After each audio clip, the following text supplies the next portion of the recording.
These are the student athletes. This is where they train. These are their homes. This is where they become Rhodes Scholars and academic All-Americans. These are the athletes they've always admired. This is where champions are crowned and moments are made. This is the Southern Conference. Located in Spartanburg, South Carolina, Wofford College combines a challenging liberal arts education with a close-knit campus community. Wofford offers a complete, transformative living and learning experience. Wofford empowers its students with skills and opportunities that employers need and graduate schools want. A Wofford graduate is prepared for what's next. Wofford College. It's your world.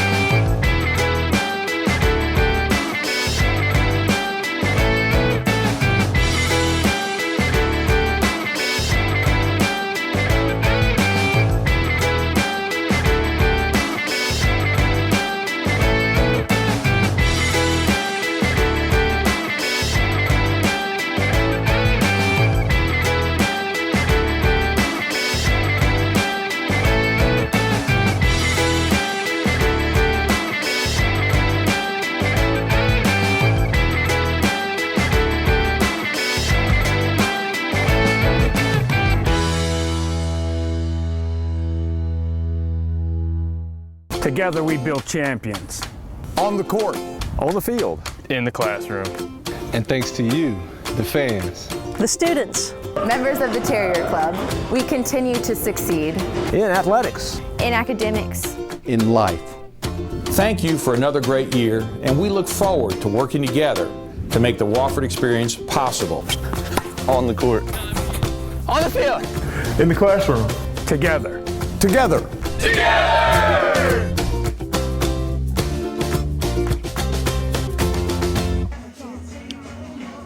There is some standing water in spots around the field, but not on the field here at Russell C. King in Spartanburg, and we are ready for the Hub City rivalry between the Upstate Spartans and Wofford Terriers.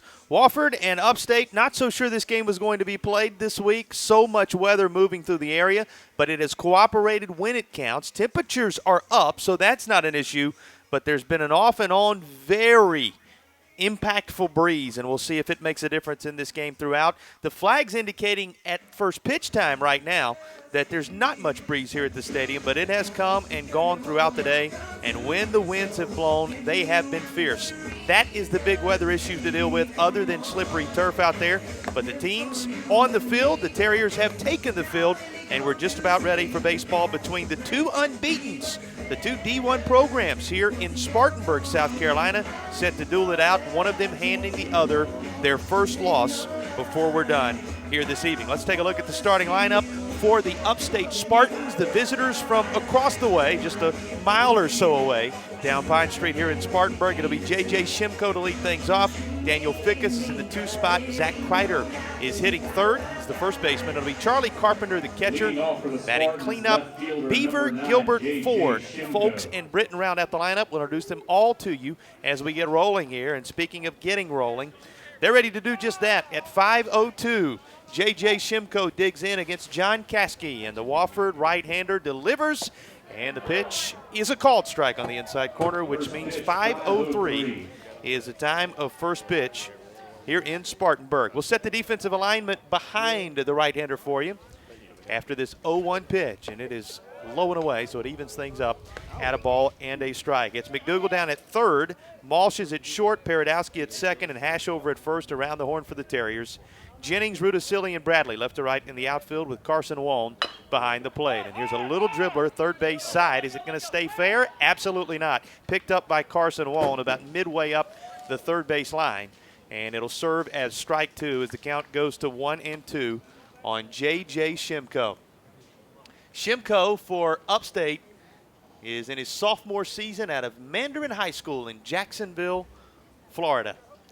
And he comes in with a average of right around 200. He's 2 for 11 with a run scored, has a double and an RBI already on the season for the Spartans. Upstate wearing their road grays, top and bottom, with everything trimmed in their famous green and black. Here's the 1-2.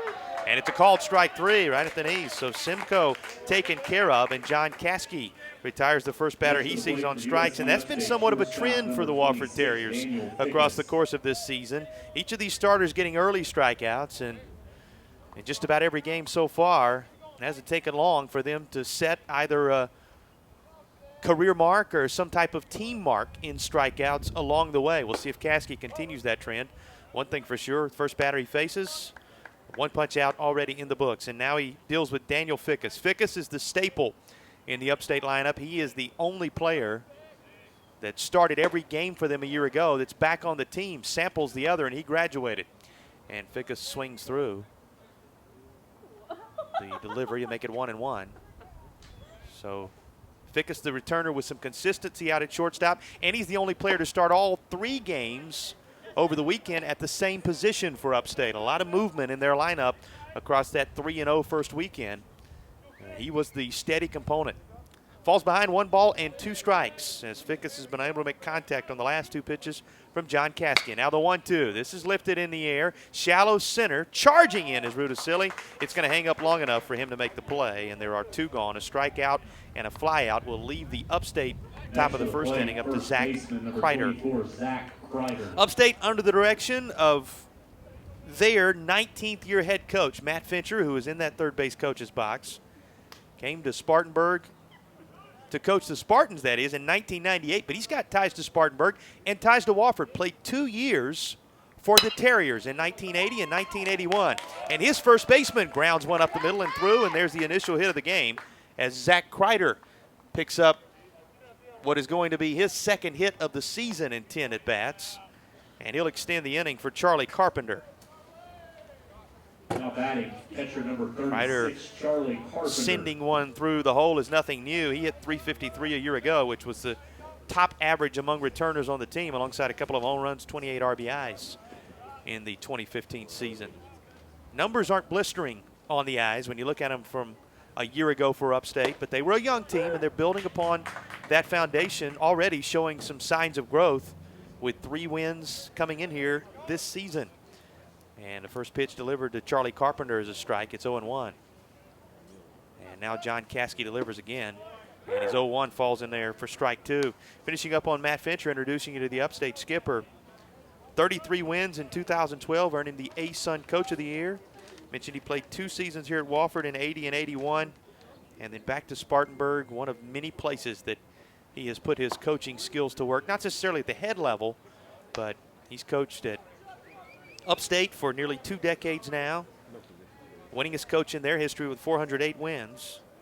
And in the summer has coached both in the Alaskan and Cape Cod League, among other summer leagues, which is an impressive accomplishment to say the least. Even coaching the Chatham Anglers in the Cape Cod League, and that's the team made famous by the movie Summer Catch. So Matt Fincher, a well-known coach around college baseball. He goes up against Tyler Donato. We'll talk about what he's done here at Wofford in the bottom of the inning. Here's the 1-2, and it's going to be low for ball 2. Charlie Carpenter sees the count go to 2 balls, 2 strikes. 2 down, just underway in Spartanburg, top of the first inning.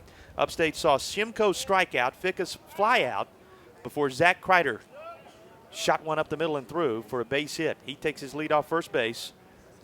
And here's the 2-2 to Carpenter. Swung through it, and that's strike 3. So a pair of strikeouts will sandwich the 4 hitters together in this Upstate top of the first inning.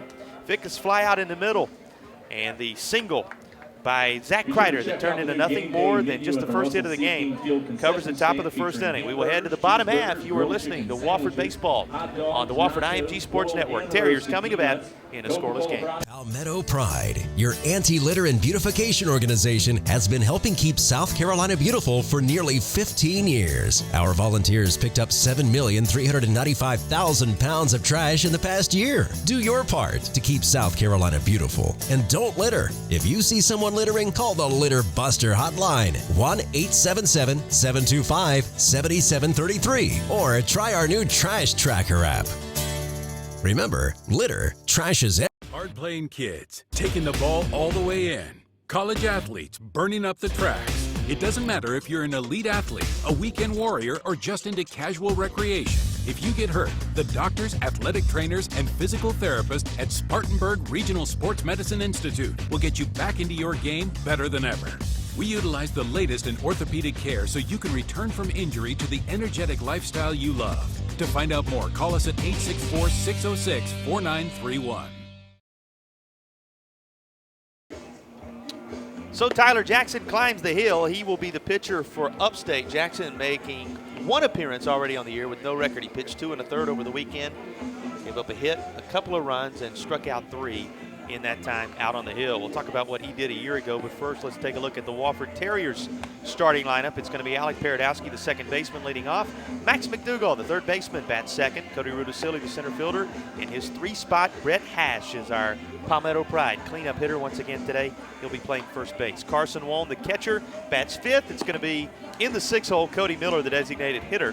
McLean Bradley, the right fielder, bats seventh. Alex Malsh is at shortstop. He'll bat eighth. And Demetrius Jennings, the left fielder, rounds out the starting lineup for the Terriers, batting in the 9th spot. Paradowski making his way toward the plate. Alec Paradowski, who has played in all 3 games, as have each of the first 4 men in this order, starting all of them so far for the Terriers. Paradowski coming in 3 for 10 with a double and a couple of runs driven in already on the 2016 season. And the first delivery from the right-hander, Tyler Jackson, is in there for a strike. Here's the defense behind Jackson. It's Jordan Ford at third, Daniel Fickus at short. Hunter Gilbert is the second baseman with Zach Kreider over at first. The 0-1 in there at the knees. Goes to 0-2. Charlie Carpenter is the catcher. It's J.J. Simcoe in left, Cody Britton in center, and James Folks out in right field. That's the defense for Upstate. Here's the 0-2 to Alec Paradowski, and it misses 1 ball and 2 strikes. We introduced you to Upstate's head coach in the top of this inning. When they were batting, Todd Interdonato. Those of you who are Wofford fans very familiar with the 9th-year head coach of the Terriers. Came on board in 2008, just after that 2007 SoCon championship. Here's a pitch outside, goes to 2-2. Graduate of UNCA in 2000. Is going to get to 200 wins, you would think, sometime in the early part of this season. He's at 196 after tacking 3 to the total across the first weekend. And here's the 2-2 to his leadoff hitter. And this is slapped over into that dugout down the third base side. Breeze beginning to pick up just a bit. Told you temperatures got up into the 70s today, but still that wind making it feel a little cooler than that. It's not by any means cold, but it is a wind that can move some things around, and you can see some stray paper that is blowing out toward the outfield fence and up and down the left and right field lines here as the wind does begin to pick up just a bit again, and we expect it to come and go and gust throughout this baseball game tonight. Count runs full to Paradowski. So the initial batter that Tyler Jackson faces will see as many pitches as possible and more, as it's going to be fouled back again, and it stays 3-2. Upstate with a hit in the top of the first inning. Wofford with their first batter at the plate here in the bottom half. And a scoreless game between 2 unbeatens in the hub city of Spartanburg, South Carolina. Here's the 3-2, high and away. Ball 4, and Paradowski will work his way down to first, so the Terriers will have a base runner with Paradowski's 7th walk drawn already this season. Now continuing to build upon that streak of reaching base in 6 of his last 7 ABs. Remember, he had that outstanding performance in which the first 5 times he came to the plate the other day on Sunday, he was able to work his way aboard. But 7 walks already on the year for Paradowski, including this one, and they'll throw over and check on Paradowski as Jackson works together with Kreider, but nowhere for Paradowski to go. A lot of fans wondered whether it was going to be Zach Mitchell the right-hander who was scheduled to start yesterday's game, which was washed out at home for Upstate, or Tyler Jackson. And in the end, the nod going to the junior out of Piedmont, South Carolina. It's a transfer from one of the other schools in the University of South Carolina system. Came over to USC Upstate from USC Lancaster. Gets ahead 0-1 on Max McDougall, the third baseman. Paradowski checked on again as he takes his lead. McDougall in his sophomore year hitting .385. It's always too early in the season to really talk about averages. So you'll hear more from me on this night of how many hits and how many at-bats. He's 5 for 13 with 4 runs scored. He's got a double and 3 RBIs to his credit as McDougall awaits the 0-1. And here's a called strike. Really have to get through the first couple of weeks of the season before the average itself means much of anything. You may be 2 for 4. Oh, he's batting .500. Well, 4 times to the plate. It serves us better to know a little more about how many at-bats and how many hits, and it's impressive numbers for McDougall in that 5 for 13 clip to begin the season. Here's the 0-2, fouled right back against the netting behind home plate. Talked about this being the Hub City rivalry. This city, of course, with its origins dating back to pre-American Revolution times.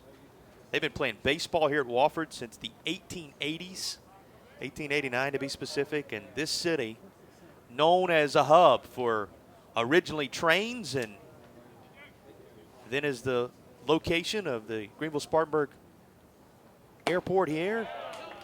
Eventually planes as a swing and a miss takes care of McDougall. He's down on strikes, and that's the initial punch out for Jackson, and there's one down with a runner at first for Cody Rudisilli. Known as the Hub City because of its crossroads as a transportation junction. And these two teams, the two now Division I programs that battle it out in this city, with a nod for the Hub City rivalry. They have a lot of things in common beyond that 3-0 record that they both boast coming into tonight's game. And we'll get to some of those things as the game rolls on. Here's the initial pitch to Rudisilli. It's just above the letters, and Jackson falls behind 1-0. Rudisilli, 5 for 14 with 4 runs scored, a double and an RBI. And you're going to hear numbers like that up and down this Wofford lineup. Remember, they exploded for double digits in runs in an 11-6 win over George Mason on Sunday.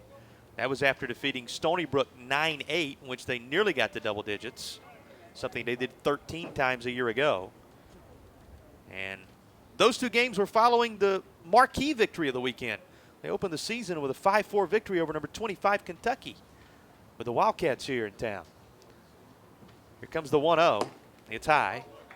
2 balls and no strikes. It's another thing these teams have in common, as Rudisilli gets way ahead in the count with Paradowski over at first and 1 out in a scoreless game, bottom of the first inning. Upstate a couple of years ago beating Kentucky when at the time they were number 25 in the country as well. So these two teams sharing a victory over that SEC opponent, both with other big wins playing up in recent years. Wofford against Clemson a year ago as it goes to 3-0 with a pitch low. Upstate with a marquee win over Tennessee on top of that one against Kentucky. They're both playing lofty schedules this year. Spartans will travel to Kentucky for a 3-game series in the middle of March. Here's the 3-0.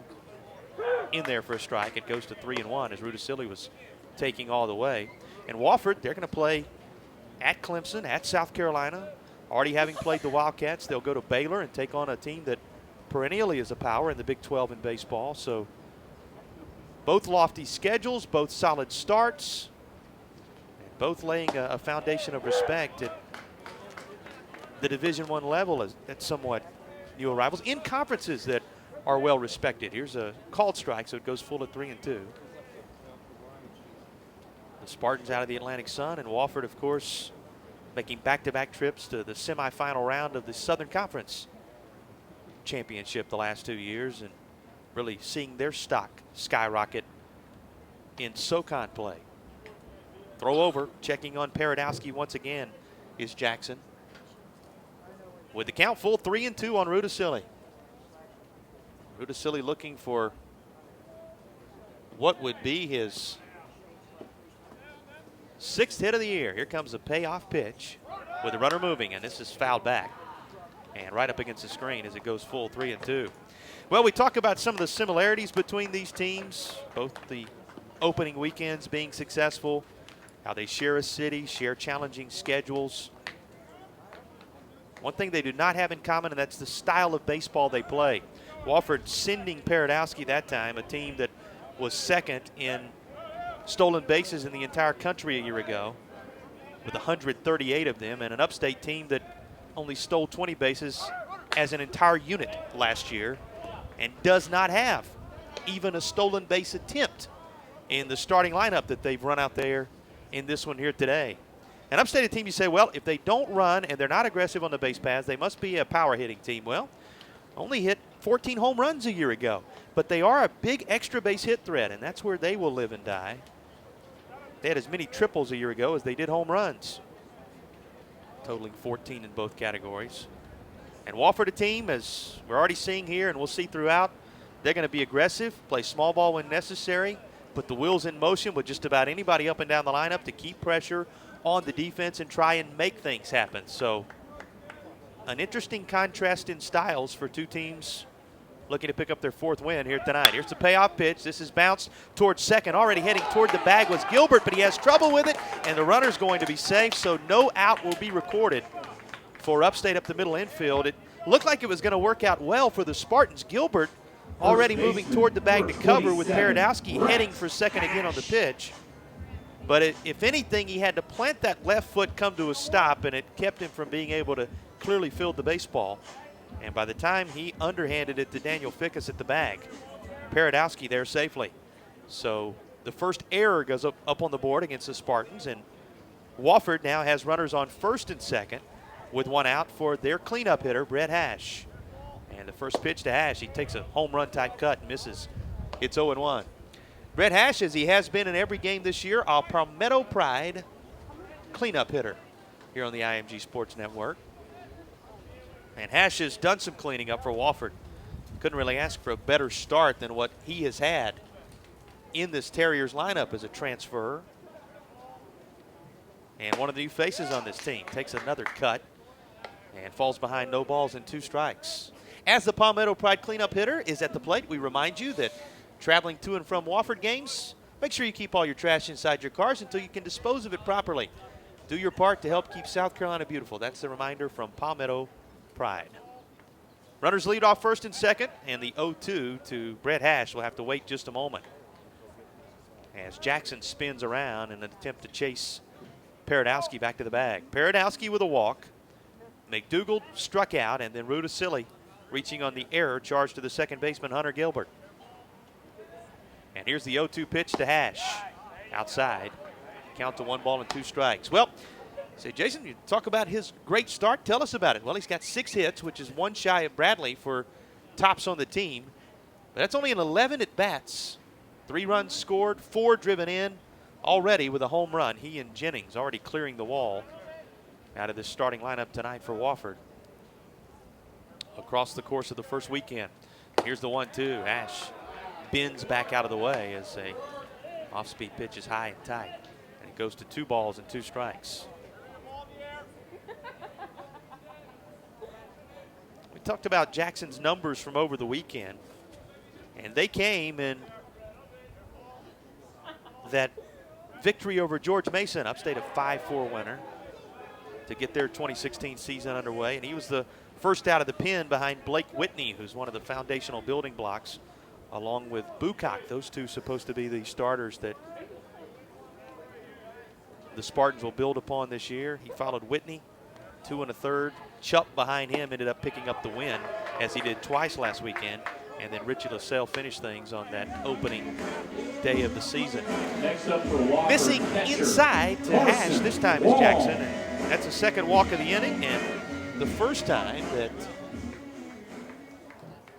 the bases will be loaded in this game. 5th walk drawn by Hash already this season. Runner down at third is Paradowski.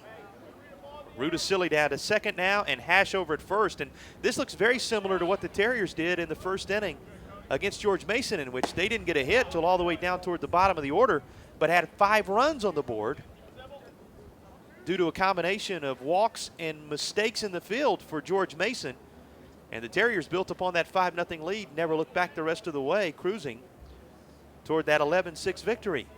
Here they've got a chance to really open things up again without the virtue of a hit. And Waln is behind 0-1 after swinging through the first pitch and now takes outside. It goes even at 1-1. Carson Waln is 1 for 8. He finally broke through in Sunday's game. Get himself a base knock, and perhaps now the floodgates will open. Has scored a couple of runs. Has an RBI by virtue of drawing a walk prior to that first hit, but looking for his second here, and it would be a big one. He lifts one foul down the right field side. It's going to get into the Upstate bullpen, and it goes to 1-2. Getting ahead of hitters has not been the problem for Jackson. Retiring them once he gets there, that's been the issue here in the bottom of this first inning. He again has a 2-strike count,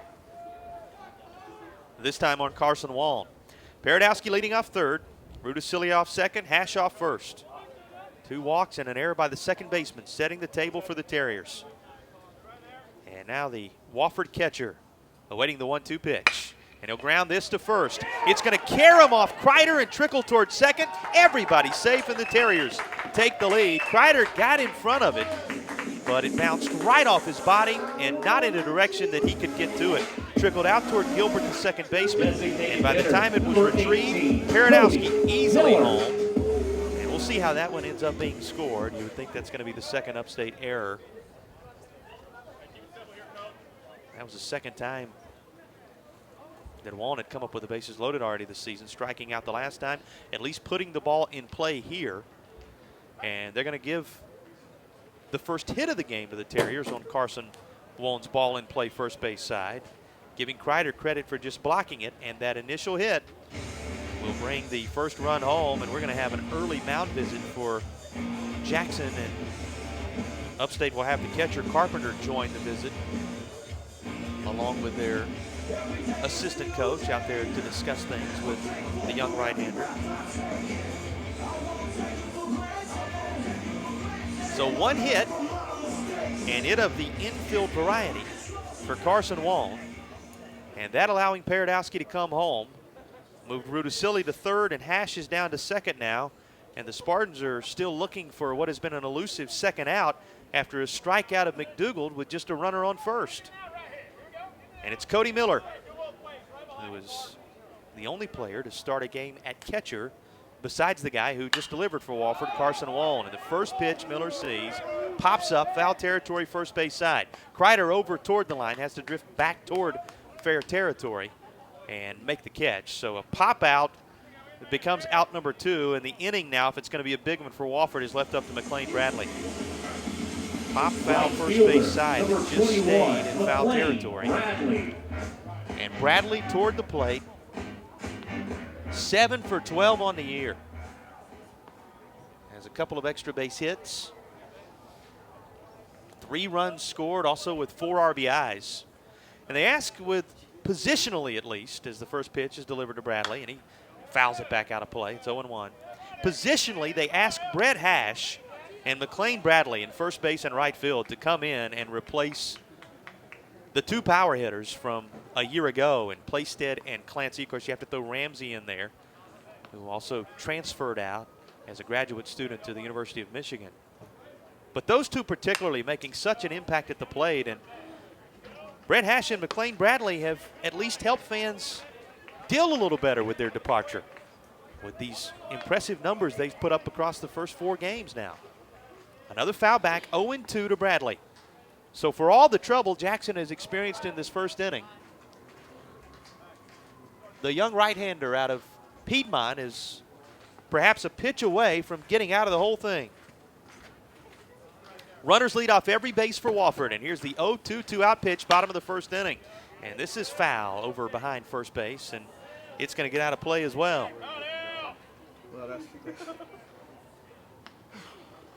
We've been keeping an eye on Matt Ramsey if you wonder how he's doing at Michigan. A pretty good start for him as well. 4 for 13 for the former Terrier as he gets things rolling for the team out of Ann Arbor. This is slapped into right field. Fairly shallow, but it's going to stay up long enough for James Folks, though he loses his hat in the wind, to come in and make the play. Terriers come up with a hit, but they head back to the dugout thinking about what might have been it looked like they were poised for far more than one run. That's what they get on the single hit. And after one inning, it's Wofford 1, Upstate nothing on the IMG Sports Network. We are the Southern Conference. And it's on us to stop sexual assault on our college campuses. To get in the way before it happens. To get a teammate or friend home safe. To not blame the victim. We are the Southern Conference. And it's on us to look out for each other on our campuses. To not turn a blind eye. To intervene when something isn't right. We are the Southern Conference. And it's on us to stand up. To step in. To take responsibility. We are the Southern Conference, and we take the pledge to stop sexual assault. It's on us, all of us, to make a difference on our campuses. Join us and take the pledge to be a part of the solution at itsonus.org.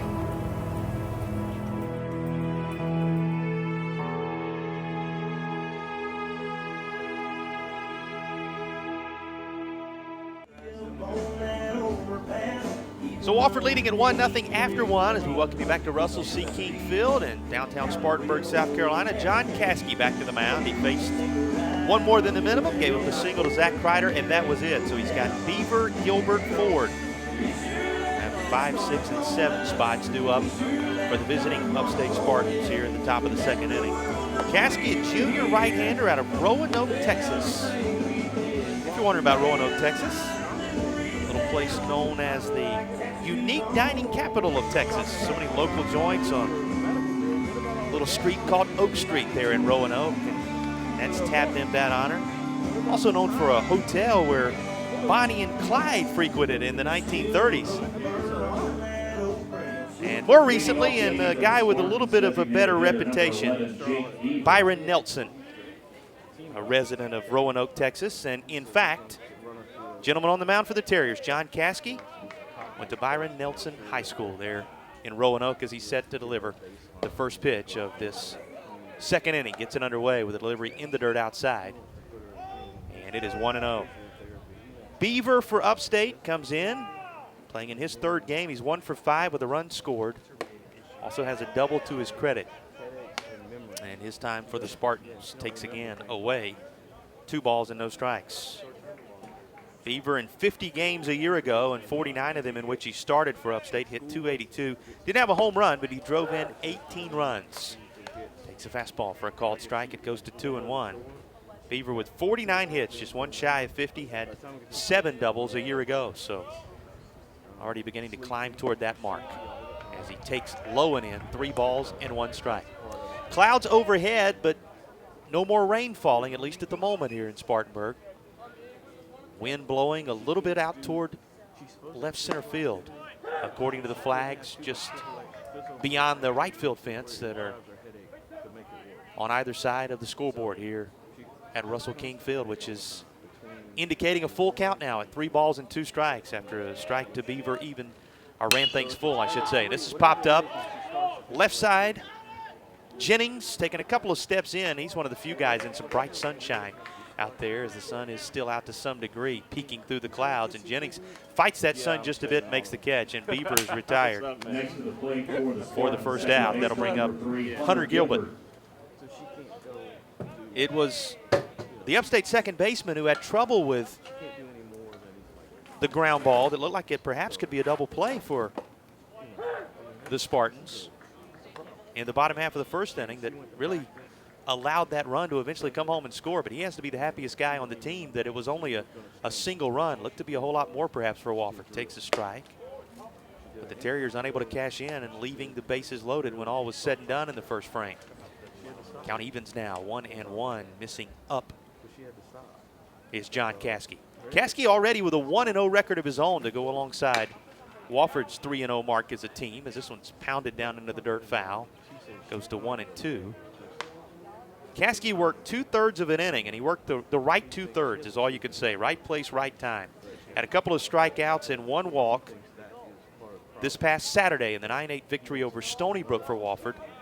And he got the final 2 outs of the 7th inning just before the Terriers exploded for 6 runs in the bottom half, and then they would hold on for victory following his effective effort, and he, right place, right time, ended up getting the win. And delivers again here. It's a strike 3, and that takes care of business for Hunter Gilbert, who is the second victim. One of a fly out, one of a strikeout here in the second, and if Upstate's not going to go in order, it's going to be up to Jordan Ford to keep that from being the case. And the first pitch to Ford is in there for a strike. Fastball right over the inner third, and that will get Caskey ahead. 0-1.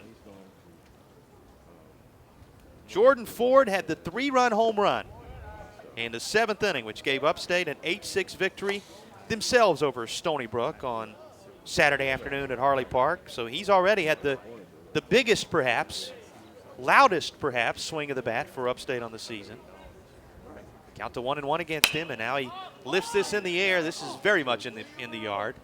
It's going to be shallow right field, just a few steps off the dirt. Second baseman Alec Perodowski camps underneath it. So the first battle between those two who were credited with victories over Stony Brook goes to the Wofford Terriers pitcher. In fact, he goes through the second inning flawless. 1, 2, 3. Go the Spartans. We head to the bottom of inning number 2 on the Wofford IMG Sports Network. It is 1-0 Terriers here at Kingfield. Playing baseball at Wofford College makes our players more than just NCAA Division I athletes. It combines winning athletic performance with the advantage of a powerful on-campus liberal arts education. Wofford student athletes from across the nation come to train, study, and live together, and are expected to work as hard in the classroom as they do on the field. The result is a double-header of academic and athletic excellence that produces results. Wofford Baseball won 32 games in its 2014 season, breaking the college record, along with reaching the Southern Conference Tournament semifinals. The team led the nation in stolen bases and set 6 new team records. Experiences like these are possible with dedicated coaches, exceptional facilities, and student-athlete commitment. Student athletes at Wofford find more than a winning record. Students graduate with meaningful degrees and bright futures. Bottom half of inning number 2, Terriers with their 8, 9, and 1 spots. 2 up, Alex Malsh, Demetrius Jennings, and Alec Perodowski. And Tyler Jackson back to work. USC Lancaster transfer delivers a called strike right over the inside corner, 0-1. Of course, he was with the Spartans a year ago, so this is second go-around with Upstate here in his junior season. Here comes the 0-1 pitch. And this is in there for a called strike again. 0-2. Fastball that just caught the knees. Quickly, no balls and 2 strikes. 1 hit on the board for each team, but Wofford has the only run. It came in bottom of the first inning. They left the bases loaded, poised for a whole lot more. And here's called strike 3, or actually swinging through it, and that's going to be the first out quickly of this second inning. We'll talk a little bit about Tyler Jackson. Just secured his second strikeout of the ball game, 1 in each of the first 2 frames. Piedmont, South Carolina native. Showed up 16 times, including half of them of the starting variety a year ago for Upstate. He delivers the first pitch to Jennings. Fastball right down the heart. Called strike. It's 0-1. 0-5 a year ago with an 8.41 earned run average. So Jackson really wanting to turn the corner. So here's a ground ball. Backhanded at short by Fickus. His throw strong. Jennings with all his speed nearly gets there, but by a half a step, the 6-3 putout takes care of business for out number 2, and now back around to the top of the order in Perodowski. But he struck out 25 batters in 40 innings, so some signs that he can have overpowering stuff at times. Worked 6 innings, eating up some innings. On March 25th, that was his longest outing against the Winthrop Eagles. And here's the pitch to Perodowski. He walked and scored back in the first inning. The Terriers have already batted around through 2 frames, and it misses outside. 1-0. Wind picking up even more as we work our way through the bottom of the second frame. 2 down very quickly as Tyler Jackson tries to mimic exactly what John Caskey was able to do in the top of this inning. making quick work of the opponent. And now kicks his leg, that short wind, and we'll see the 2-0 fouled right back up against the screen by Paradowski. Runs the count to 2-1. He was impressive during his time at USC Lancaster. 1.80 was the ERA across 47 innings of work for the Lancers. Here's a hard grounder by a diving third baseman, Jordan Ford. This is going to go all the way down into the corner where it's finally picked up by Shimko, but not before coasting in to second base is Paradowski, who just refuses to be retired on almost every trip to the plate of late. Paradowski with his second double, now reaching base safely in 7 of his last 8 attempts. And alongside those 7 walks, which is the eye-popping number for Paradowski, his extra base hit numbers rising as he's in scoring position for McDougald, and maybe more importantly, he keeps the 6'6", 205-pound junior right-hander Tyler Jackson from working a 1-2-3 inning and heading quickly back to the dugout. And the first pitch Jackson delivers to McDougald, nearly hits him, having to spin out of the way is McDougald. And it's simply ball 1. He struck out in his only other at-bat back in the first inning.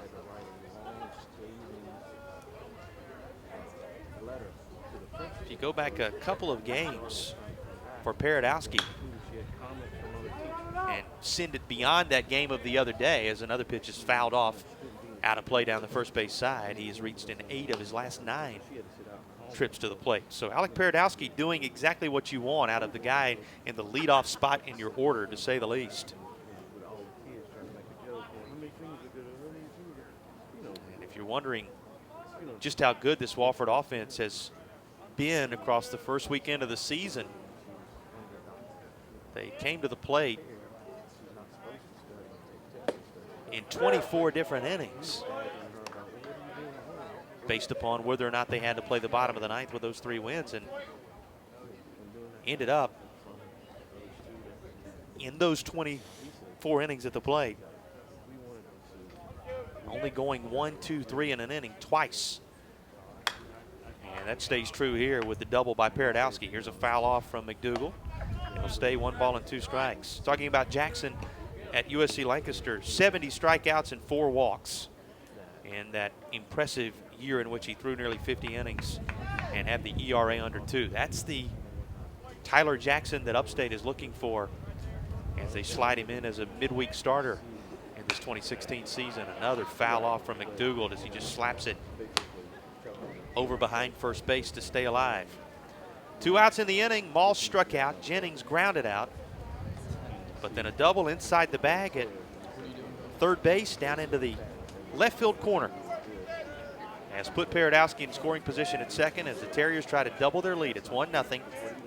Bottom of the second inning. And here's the pitch to McDougald. The 1-2 waves out in front of it. There's strike 3. So a 3rd strikeout in the game already recorded for Tyler Jackson. And he'll leave yet another Terrier runner in scoring position. But they do hold the advantage here at home.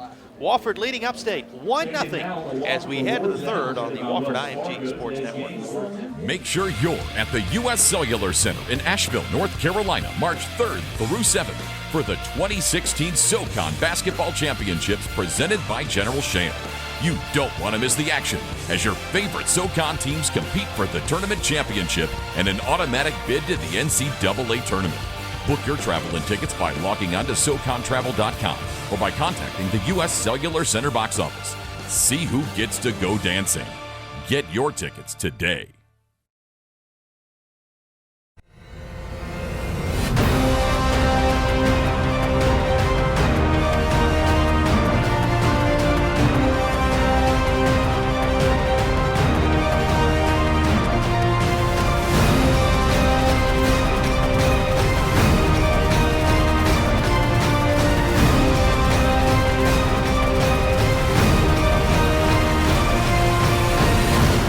Conference Championships.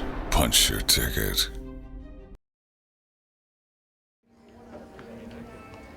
Terriers leading the Upstate Spartans from across town, 1-0. 2 hits on the board for Wofford, just a single hit and an error for Upstate in the game so far. And due up for the visitors in the 3rd inning, James Folks, Cody Britton, and J.J. Shimko. That will be the 8, 9, and 1 spots for the Upstate Spartans. Terriers, you missed it earlier, defensively behind John Caskey, the right-hander, who's put up a couple of zeros already. Got McDougald and Mosh on the left side of the infield, Paradowski and Hash on the right side. Carson Waln is catching as he normally does.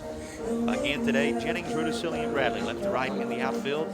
A game that we wondered whether or not it was going to be played. So much weather moving through the southeast, and certainly here in Spartanburg. It rained heavily yesterday, through the night, mostly last night, but cleared up pretty early this morning with only patchy showers throughout the day today.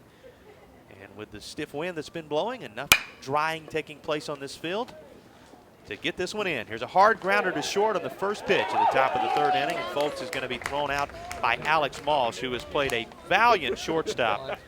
And keep in mind, Malsh came into the season expecting to be an infield role player. But when Derek Hirsch, Wofford's consistent shortstop, staple from a year ago, ended up injured in the preseason, fouling a pitch off into his face that broke his nose and has left him to miss the first couple of weeks of the campaign. Moss was called upon right away to get things rolling. And as a result, Mosh has been the player, maybe the biggest surprise, to step up well for Wofford. Not only what he's done at the plate, but what he's done in the field, making a difference for the Terriers. Cody Britton at the plate. And the count, no balls and 1 strike to Britton. He swings through the 0-1. It goes quickly to no balls and 2 strikes.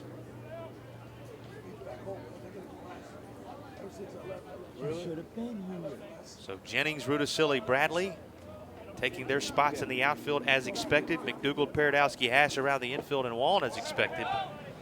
When Malsh, and they told us, so many of the Wofford coaches and some of these Wofford players, that if they were going to lose somebody, and you don't ever want to lose anybody, you certainly don't want to lose a player as important as Derek Hirsch. A guy who a year ago hit .311, had 60 starts and stole 17 bases on top of being a hitter for average.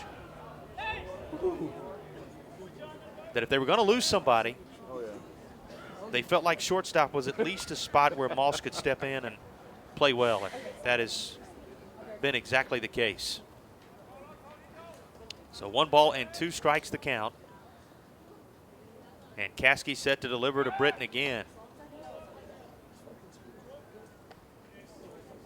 Caskey, we're told, is going to be on somewhere around a 70 pitch limit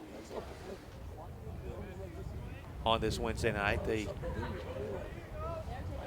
don't expect to allow him to labor too deep as they work these pitchers into their innings across the early part of the season.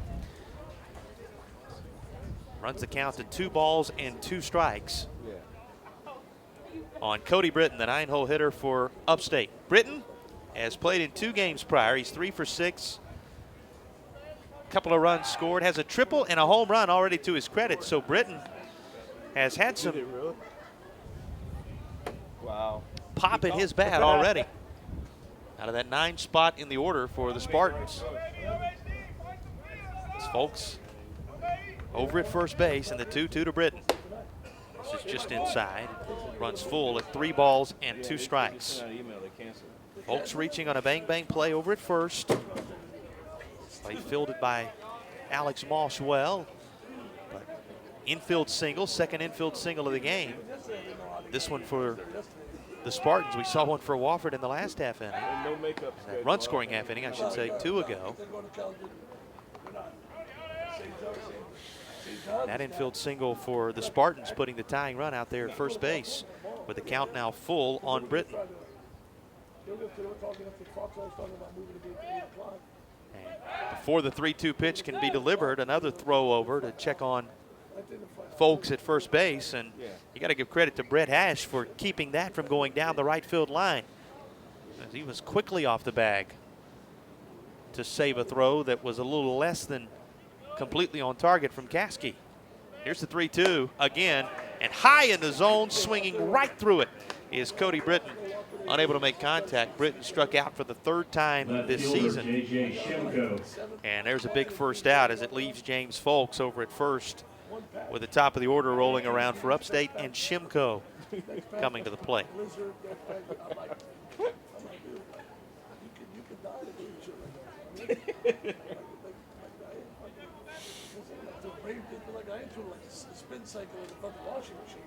And pitch outside. 1 ball and no strikes from John Caskey. And we've heard from Holly Caskey already, watching on YouTube, and glad you're out there, as well as all the Terrier fans. A little bit more invested in this one if your last name's Caskey than some others. But so far so good for the right-hander as he delivers again, and it goes even at 1 ball and 1 strike. Thanks, Holly, and for all of you who are out there, whether you're listening on the Wofford IMG Sports Network radio side or getting to see the pictures as they're displayed across YouTube, we thank you for spending part of your afternoon with us. And now turning to the evening hours here in Spartanburg, part of your Wednesday with us on the Wofford IMG Sports Network. Here's the 1-1 pitch coming to the leadoff hitter in the order, Shimko.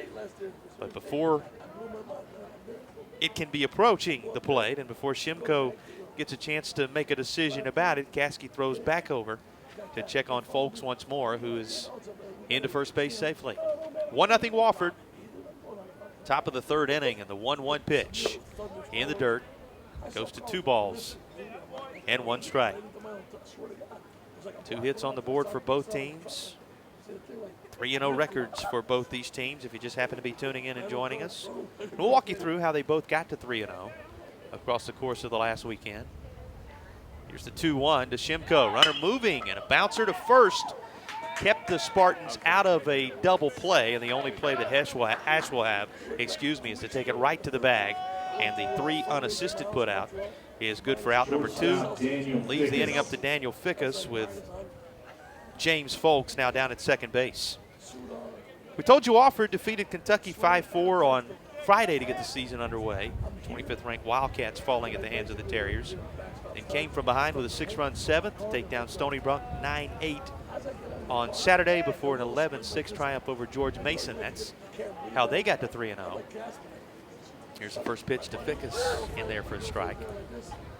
That'll get Caskey ahead 0-1. Upstate won by the same score. That's another thing these teams share in common. On Friday, they defeated George Mason 5-4.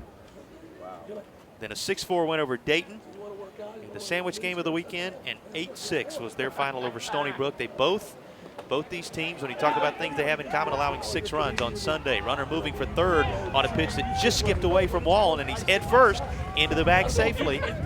So move Folks now 90 feet away with that tying run over at third base. And Fickus seeing the count on the pitch in the dirt, even at 1-1. Both teams scoring 5 in their opener, both teams surrendering 6 in their most recent game. And those scores, how they posted 3-0 marks as they tangle unbeaten, something that's never happened since they both went to the Division I level in the last decade, and something that would be a rare occurrence for any 2 teams who share a city at the D1 level the way these 2 teams do. One of them going to be handed their initial loss of the year here tonight. Here's the 2-1, and a called strike to Fickus will even things at 2-2.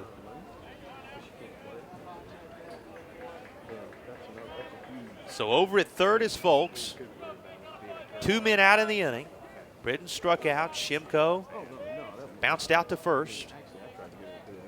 And now Fickus, who flew out to center his last time, jumps on the 2-2, and he slaps this foul over by the Upstate first base coach's box, and it'll stay right where it is at 2 balls and 2 strikes. It's an Upstate team that only lost 4 players a year ago. So So 17 returners, 7 of the 9 starters back. And though they do have 12 newcomers, 8 of them freshmen and 4 of them transfers, a lot of familiar faces to build on. Swinging over the top of it as it goes in the dirt, and Carson Waln has to elude the bat of Daniel Fickus. Is the Upstate shortstop, and Waln will recover in time to throw to first, inning over on the strikeout. So the Spartans threaten, really for the first time in the game. They leave a runner stranded 90 feet away, and we head to the bottom of the 3rd inning. It remains 1-0 Wofford on the Wofford IMG Sports Network. Price's Menswear has enjoyed a 112-year relationship with Wofford College and its students. Wofford receives a portion of each sale of our custom products, which include ties, needlepoint items, belts, polos, and T-shirts. Students receive 10% off on Fridays on brands that include Southern Tide, Peter Millar, and Barber.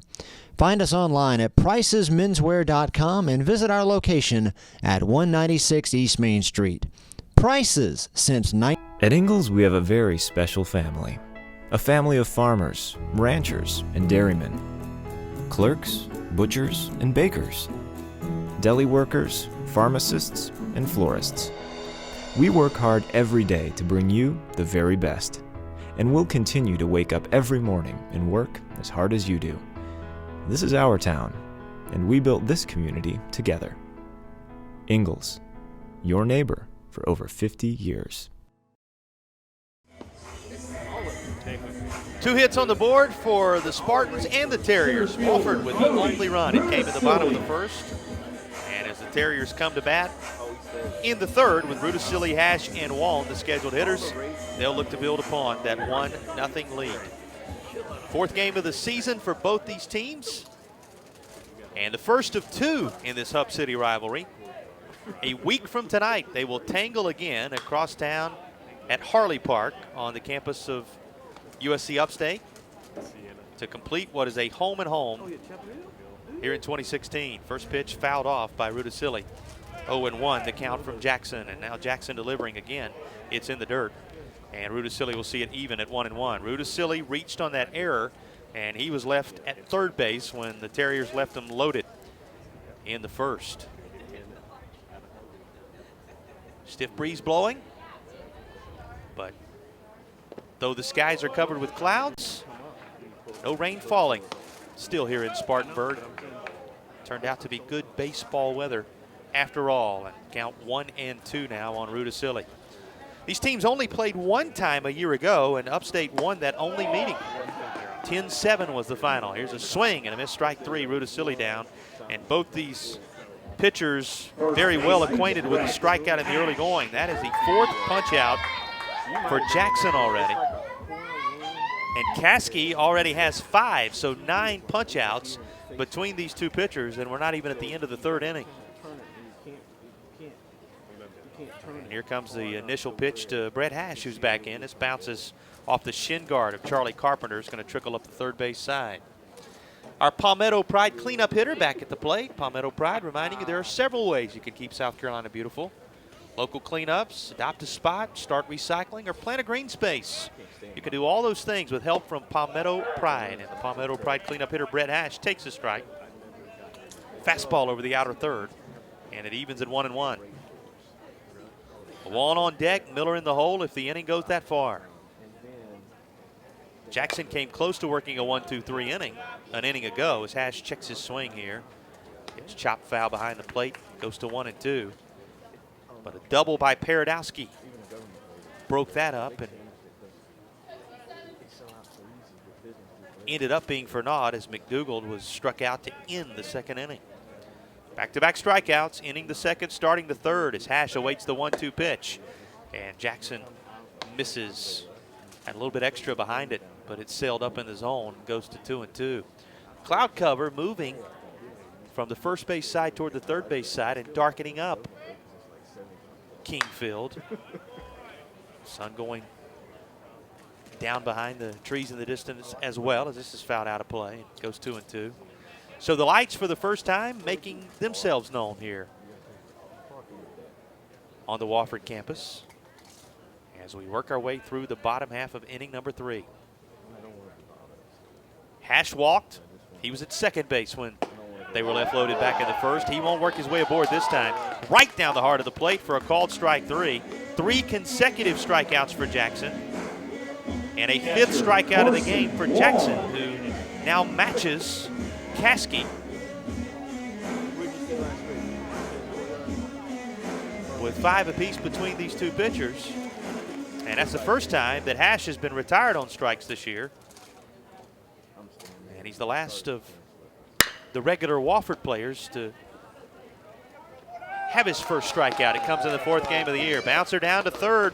First time in the game, Wofford's going to go 1-2-3, and only the 3rd time this season for the Terriers.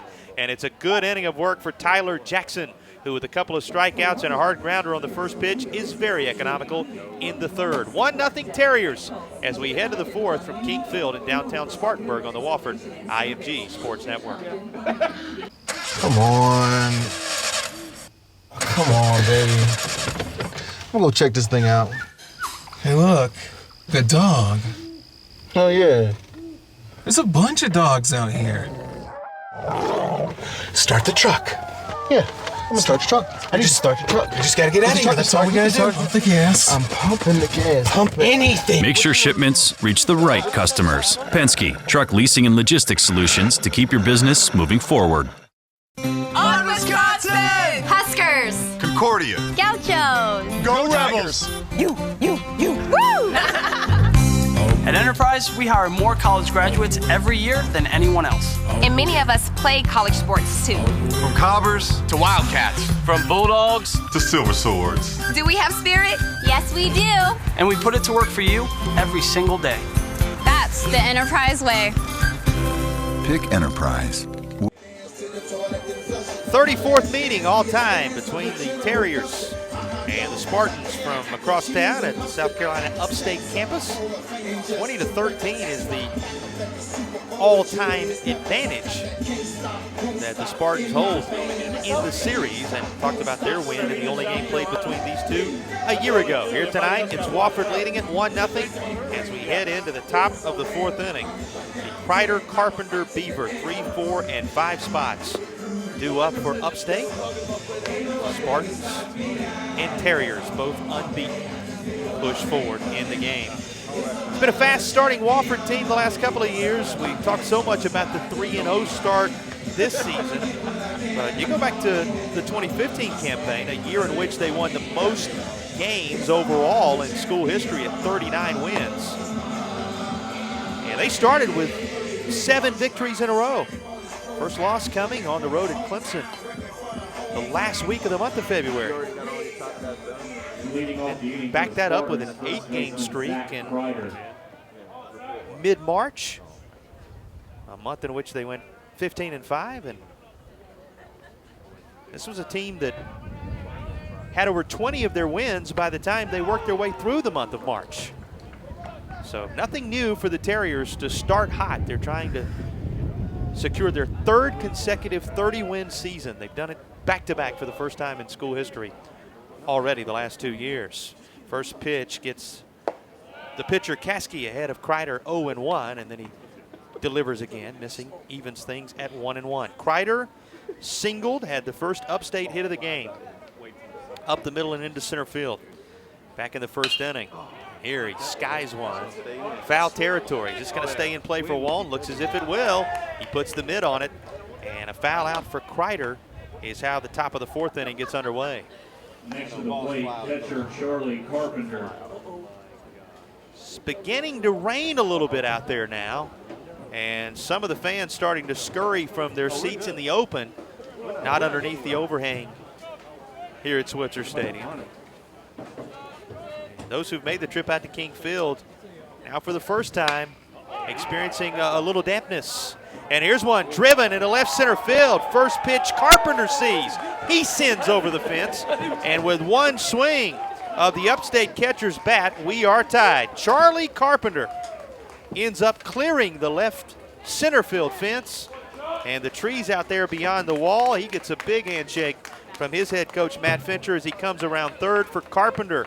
That is his first home run of the year. And Carpenter, a guy who a year ago only had a couple of home runs. So he's halfway to his total from 2015, had a .272 average, did drive in 44 runs a year ago as the leading RBI guy, not just among returners, but on the entire team. But he's upped both the home run and RBI total here with a solo bomb, and just like that, it's 1-1 in the top of the fourth. Jake Beaver, the next hitter. First pitch to Beaver, missing. And then John Caskey battling right back with a fastball down Broadway that evens things at 1-1. 3 hits on the board for Upstate. And we are tied up just as the rain begins to fall here in the fourth. And Beaver, the left-handed hitting designated hitter, sends it the other way, and he gets it all the way to the warning track out there in left, as Jennings has to back up and corral it for the second out of the inning. So that one kept carrying, and that tells you there is some carry with the wind blowing toward left field. And the left-handed hitter was able to get it up in that breeze. And Carpenter, who hit a no-doubter a moment ago, showing us that with ease you can get it out beyond the 375 mark in left center field. Beaver on that fly ball that looked to be routine initially that kept carrying all the way back toward the warning track is out number 2, and now Hunter Gilbert watches a pitch skip in the dirt, as I'm sure grip on the baseball is becoming more and more challenging for the Lone Star State product, John Caskey out there. Here's the 1-0. This is popped up in play on the infield. Paradowski looking through the raindrops, and he drops it. You knew he was having some problems by the way he was dancing around underneath the baseball and looking up through the rain, which has begun to drive a little more in the last, I don't know, 5 minutes or so, once it just began to sprinkle at the start of this fourth inning. And whether it was the raindrops or the wind, or probably a combination of both, the first error of the game will go on the board for Wofford, and it will allow Hunter Gilbert aboard at first base for Jordan Ford. And Ford takes a strike right down the heart, falls behind 0-1. 8 errors all season last year.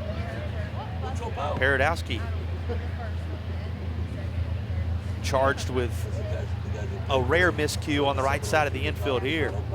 You can see the rain beginning to swirl in that wind now, especially if you look up at the light towers, as the wind pushing that rain out toward left field, the same direction that it's been pushing the baseball when it's been put in the air here in the top of the fourth inning. Runner leading off first. Here's the 1-1, just high. 2 balls and a strike. 1-1 the score. Upstate with a solo home run from their cleanup hitter and catcher, Charlie Carpenter, here in the top half of the fourth inning, answering the single run that Wofford plated in the bottom of the first. Here's the 2-1, 2-out pitch to Ford, and it misses. Runs the count to 3 balls and 1 strike.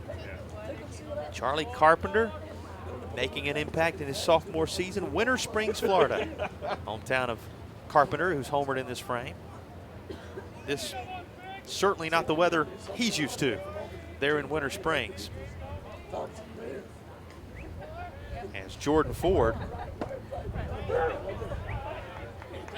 who from Wade Hampton High School in Greenville, South Carolina, sees the count go full at 3-2. Runner over at first base is Gilbert, and you can hear that stout wind into the microphones right over top of our call as it changed directions and came right at the fans here behind home plate. Fouling one off the mid of Carson Waln is Ford, as the count stays 3-2. Looks like the rain has let up almost completely, and the wind changed directions on what has been a weird weather Wednesday here in the upstate of South Carolina, as the 2 Spartanburg-based teams battle it out at Russell C. King Field on the campus of Wofford College. 1-1 the score. Runner leading off first. Here's the 3-2 to Ford again. Moving with the pitch is Gilbert, and it works out perfectly. Lined into center field by Ford for a base hit is the pitch from Caskey, and around to third easily is Gilbert, who was moving. So for a team that doesn't steal a lot of bases but will use the strategy of putting runners in motion very regularly, something that Coach Fincher likes a whole bunch. They have executed that properly a couple of times in this game, kept themselves out of a double play earlier, and here set the table with runners on the corners and one out on a hit and run executed by Ford up the middle that saves an AB for James Folks. And just talking about how this team doesn't steal, Folks, as he comes to the plate, is an evidence of that. His steal of third an inning ago was the first steal by any Spartan this season. Now he was left stranded over there in the third inning, but gets a chance to bat here in the fourth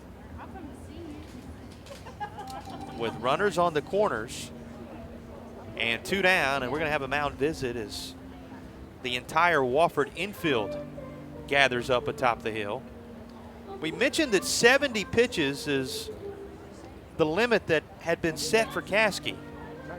And he's right around 60 pitches here in the fourth inning, which he's labored just a little more than he did in either of the first three frames. They had base runners. A runner at first in the initial inning. And after a 1-2-3 second, he had Folks who had the infield single and then ended up at third in the third frame.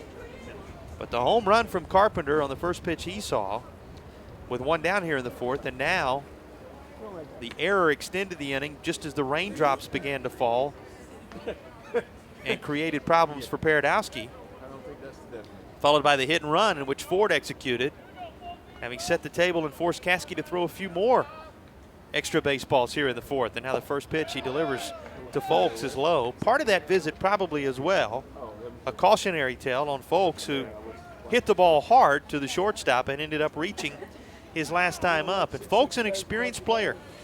He appeared in 51 games a year ago, made 50 starts for Upstate, hit .277 with a home run, and drove home 22 runs on the year.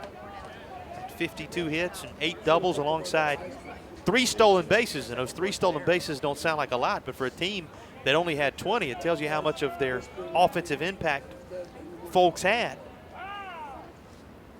Runners lead off the corners. Here's the 2-0, and Folks takes it at the letters. It goes to 2-1. Folks this year has already driven in 3 runs. And he's looking to make it 4 right here to give Upstate their first lead of the game. Gilbert down from third. Ford off the bag at first, and a big cut from James Folks as it goes to 2-2. Dual action taking place in the Wofford bullpen. The left-hander, Austin Higginbotham, one of those throwing for the Terriers. We'll try to get the number on the other. Here's the 2-2 in the dirt. Goes full at 3 balls and 2 strikes. It's also Elliott Lance down there. So Lance and Higginbotham both getting loose if they're needed here in the top of the 4th inning. 1 run in apiece. Upstate trying to break the tie. With 3 balls and 2 strikes, the count on Folks and 2 down in the top of the 4th. Runners lead off first and third. And a runner from first is moving, and this is lifted in the air, right field side, and it's going to get over the fence and out of play. As it stays full at 3-2. Upstate's James Folks in his senior season out of Soddy Daisy, Tennessee. Transferred from Walters State Community College to make his way to Upstate and make that impact on those numbers we gave you a bit ago last season. Runners leading in off the corners. Moving from first is Ford. This is sent in the air to right. Chasing it down is Bradley, and he'll corral it in his glove for out number 3 in right field. Pretty good charge put into it by James Folks the other way.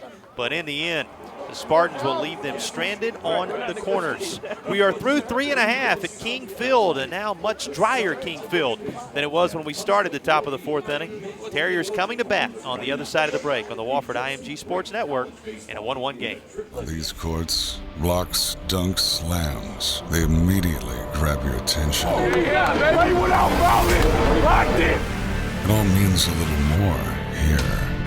Just an unbelievable gutsy effort. Because in these courts, they're battling for that moment. All they want to do is punch their ticket to the big dance.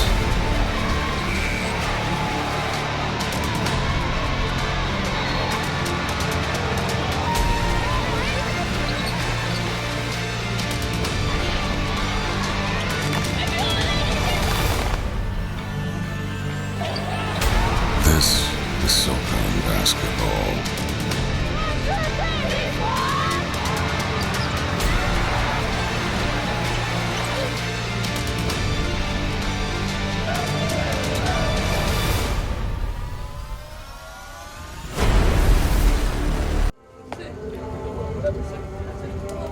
can see the breeze still blowing in a 1-1 game heading into the bottom of the 4th inning, but the rain having subsided, a little bit of it, just for a half inning or so. Hopefully the last of it we will see on this Wednesday night.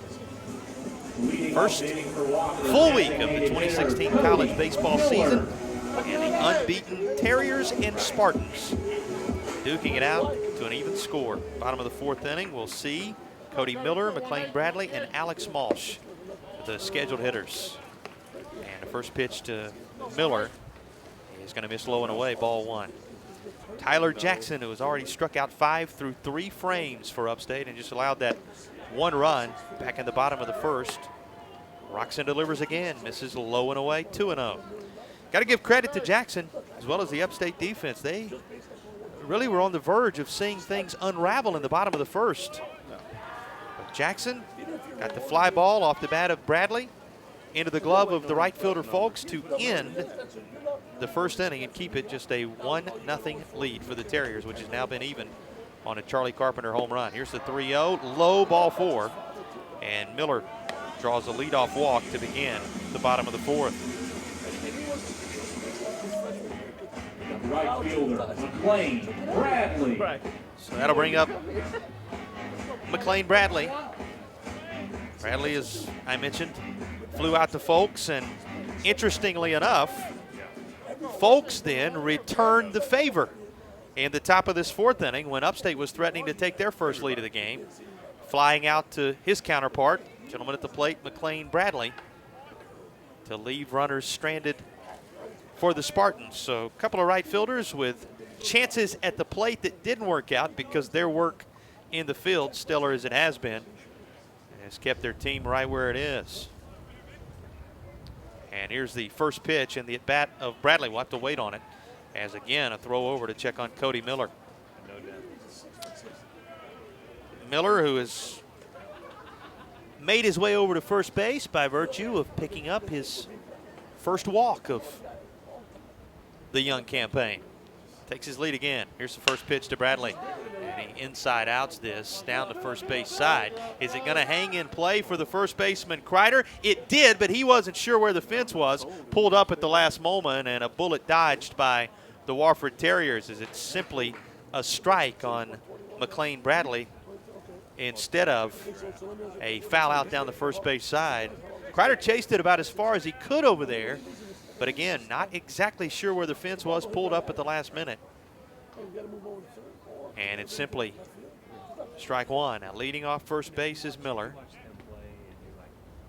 And here's the latest pitch from Jackson. Just missing. Evens the count at a ball and a strike. 1 run, 2 hits for the Terriers, 1 error on the board for both teams. 1 run, 4 hits for the Upstate Spartans, who work our way into the middle innings here at King Field on the campus of Wofford College. Here's the 1-1. Bounce towards short, could be 2. To the bag for 1. Gilbert's turn is in time, and both Miller and Bradley erased on a 6-4-3 double play. Perfectly turned by the Spartans. They had a chance to turn one earlier in the game. It didn't work out. So the 6-4-3 variety working a little better this time around than that 4-6-3 that they appeared lined up for a little earlier in the contest. Going to leave the inning up to Alex Malsh. Talked about how he has played well in support of Derek Hirsch. Malsh swings through the first pitch. It's 0-1. Hirsch in the house today and showing signs of improvement. So Terriers hoping it's not going to be long before their stalwart at shortstop is back. Big cut again. Malsh way behind. No balls and 2 strikes. And here's Jackson on the verge of his 6th strikeout. If he doesn't get Malsh by virtue of the strikeout or somebody this inning, it's going to be the first time in the game he hasn't struck out at least 1 batter in a frame. And a big cut. Make sure that is not the case. Terriers, we told you, had only gone down in order a couple of times this year. They've done it back-to-back here in the third and the fourth. And Malsh becomes the 6th strikeout victim at the hands of Tyler Jackson. It remains 1-1 after 4 innings in Spartanburg. The Hub City rivalry between the Spartans and the Terriers rolls on the Wofford IMG Sports Network.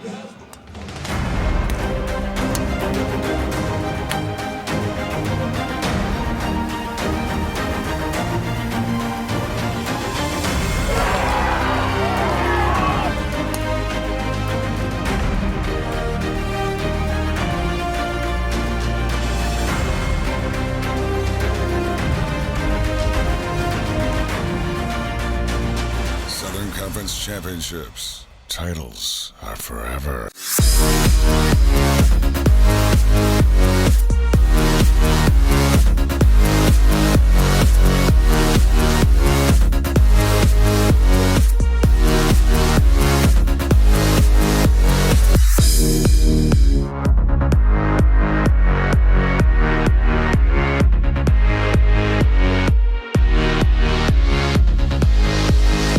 Southern Conference Championships. It's all on the line.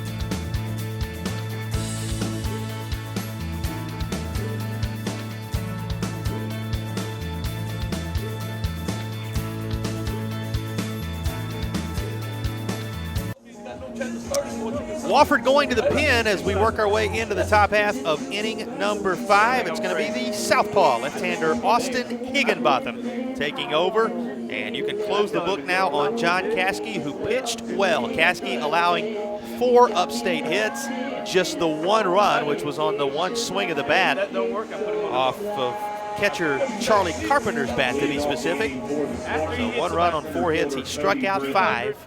Those 5 strikeouts coming in his first 3 innings of work. Ran into some trouble in the 4th, which put him at 67 pitches. So not anything very disappointing that forced Caskey to be pulled. He was expected to throw around 70 pitches so as not to stretch him out too far too early in the season.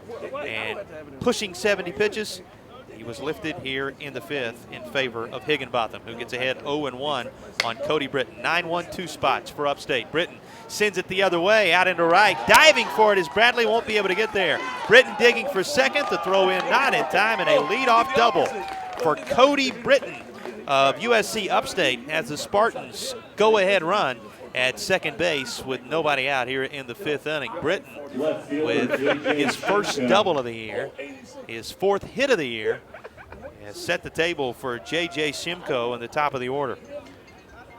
So a rude welcome from Cody Britton to Austin Higginbotham to the baseball game. And now Higginbotham from the stretch works to Simcoe. Well, just really placing that right inside the right field line was Britton. Simcoe, a little small ball as he tries to bunt, but bunts it foul down the third base side. That'll get Higginbotham ahead 0-1. So tip your cap to the right-handed junior from Roanoke, Texas, John Caskey, keeping Wofford right in the thick of things, allowing just the 1 swing of the bat to Carpenter through the 4 frames he worked as a starter for the Terriers on this night. Leading off second base is Britton. Higginbotham, the left-hander, checks the runner. Checks him a second time and now delivers. Still showing bunt was Simcoe, but he pulls back, takes a ball, and the count evens at 1-1. Higginbotham, a freshman out of Gainesville, Georgia, played at Kings Ridge Christian there in the Peach State. Here comes the 1-1 to Simcoe, who is 0 for 2 with a strikeout and a 3 unassisted putout he grounded into. This is popped up, but it'll not hang up long enough for Waln to get to it. Count goes to 1-2. Higginbotham, a 4-year letterman at Kings Ridge. Team finished first in the region and won a state title his senior year, so used to winning and used to being honored. Received a mention as Southeast All-Region by the Perfect Game rating organization prior to being recruited by the Terriers. Here's the 1-2. This is going to end up hitting Shimko, who was squared around a bunt, and now the Spartans have runners on first and second with nobody out for Fickus. The staple in their lineup strides toward the right-handed batter's box. Going out is Carson Waln to talk things over with Higginbotham, who has come in and quickly given up an extra base hit and hit a batter.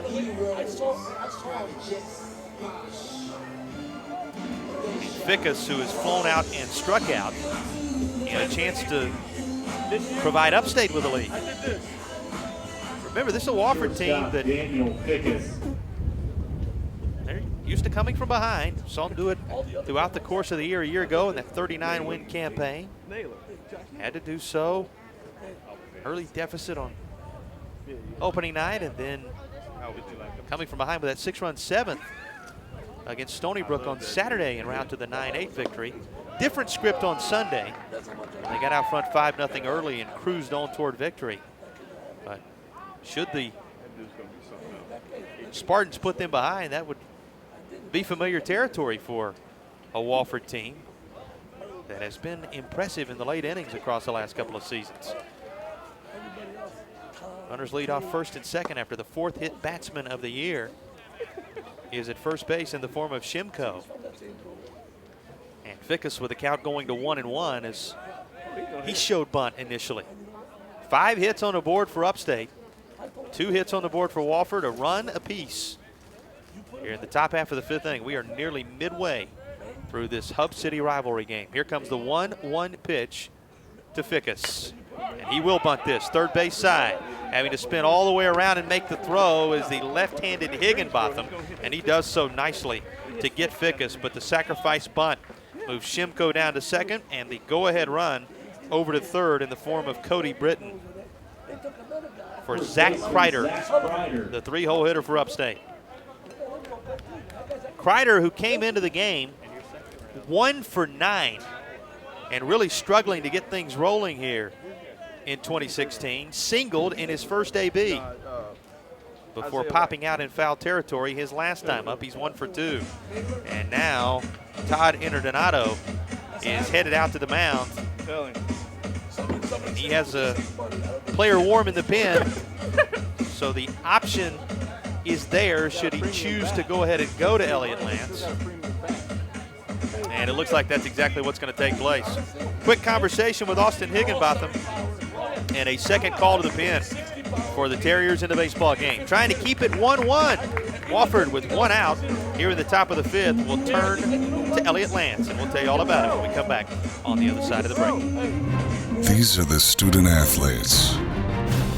This is where they train. These are their homes. This is where they become Rhodes Scholars and academic All-Americans. These are the athletes they've always admired. This is where champions are crowned and moments are made. This is the Southern Conference. Located in Spartanburg, South Carolina, Wofford College combines a challenging liberal arts education with a close-knit campus community. Wofford offers a complete, transformative living and learning experience.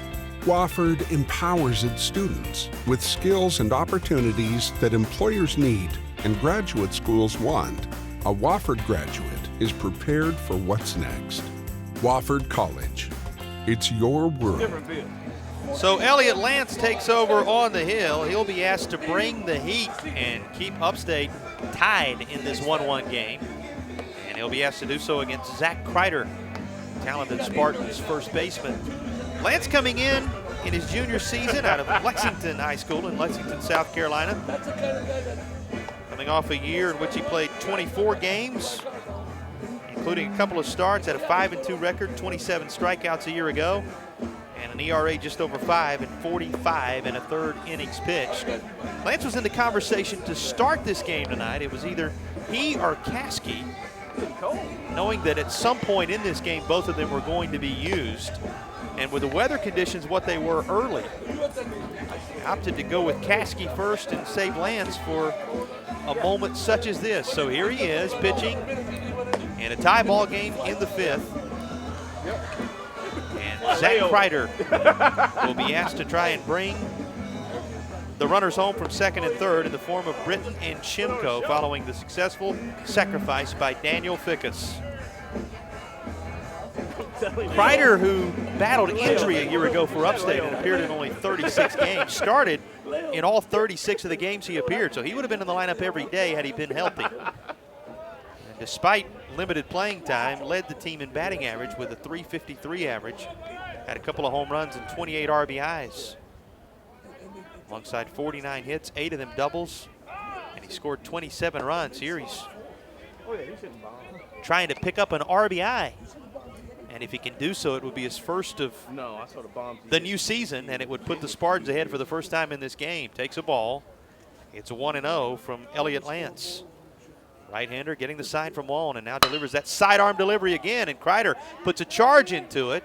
Straight away left field. Jennings will make the catch, and tagging, coming home easily from 3rd to score, is Cody Britton, and that will give Upstate a 2-1 lead, as the visitors are ahead for the first time here in the top of the 5th on a sacrifice bunt and a sacrifice fly. A small ball being used by the Spartans to put themselves out front.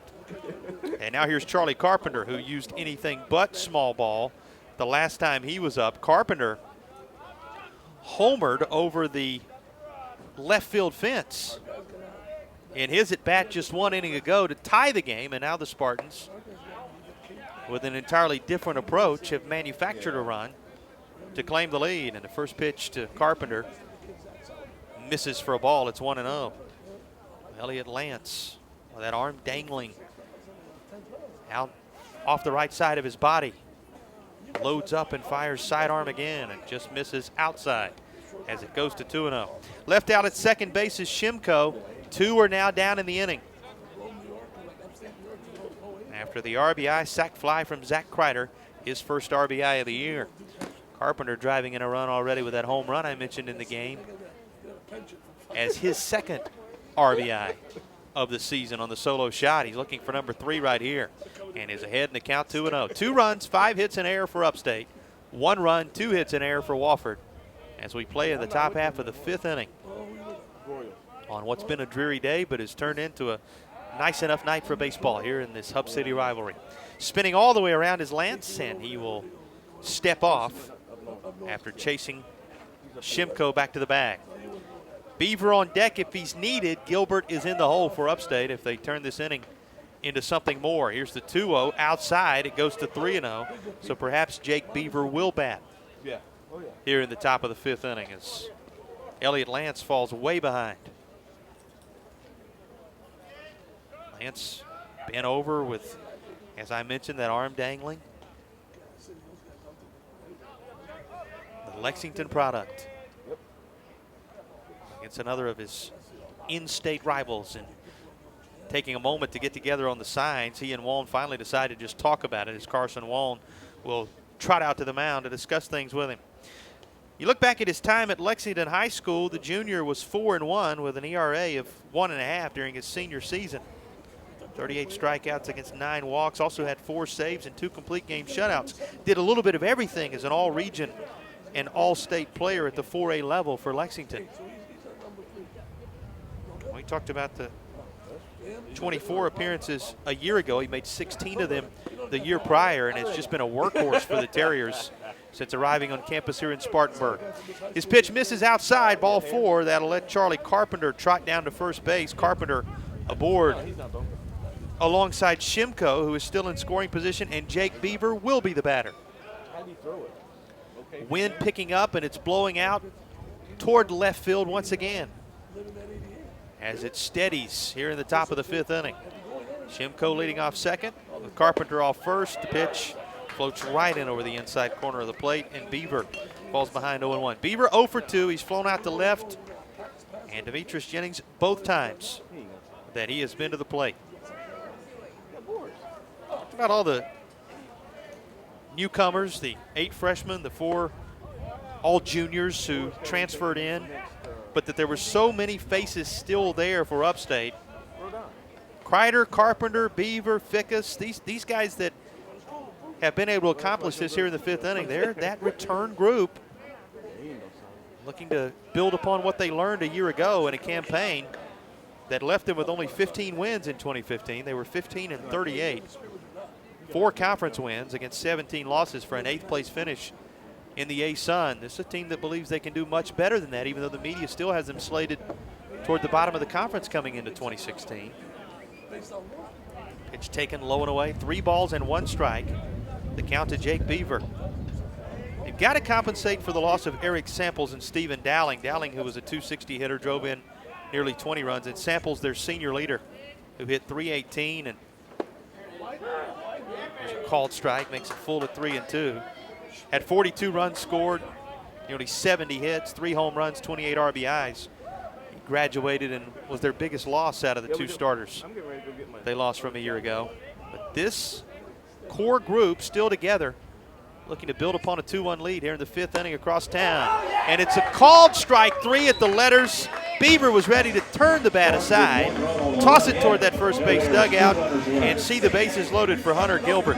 But instead, home plate umpire John Byrne said it was right down the pipe for strike 3. And the Spartans will leave a couple stranded in the 5th. We are halfway home. Upstate does pick up a run on a sac bunt and a sac fly, and they lead the Wofford Terriers. And the Terriers come to bat in the bottom of the 5th on the IMG Sports Network.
Junior Tyler Jackson climbs the hill for Upstate, now staked to a 2-1 lead after his team secured runs in the top of the 4th on a solo home run by Charlie Carpenter and manufactured a run here in the top of the 5th. First of all, erasing the 1-run deficit they faced after Wofford scored Alec Paradowski following his walk in the 1st inning.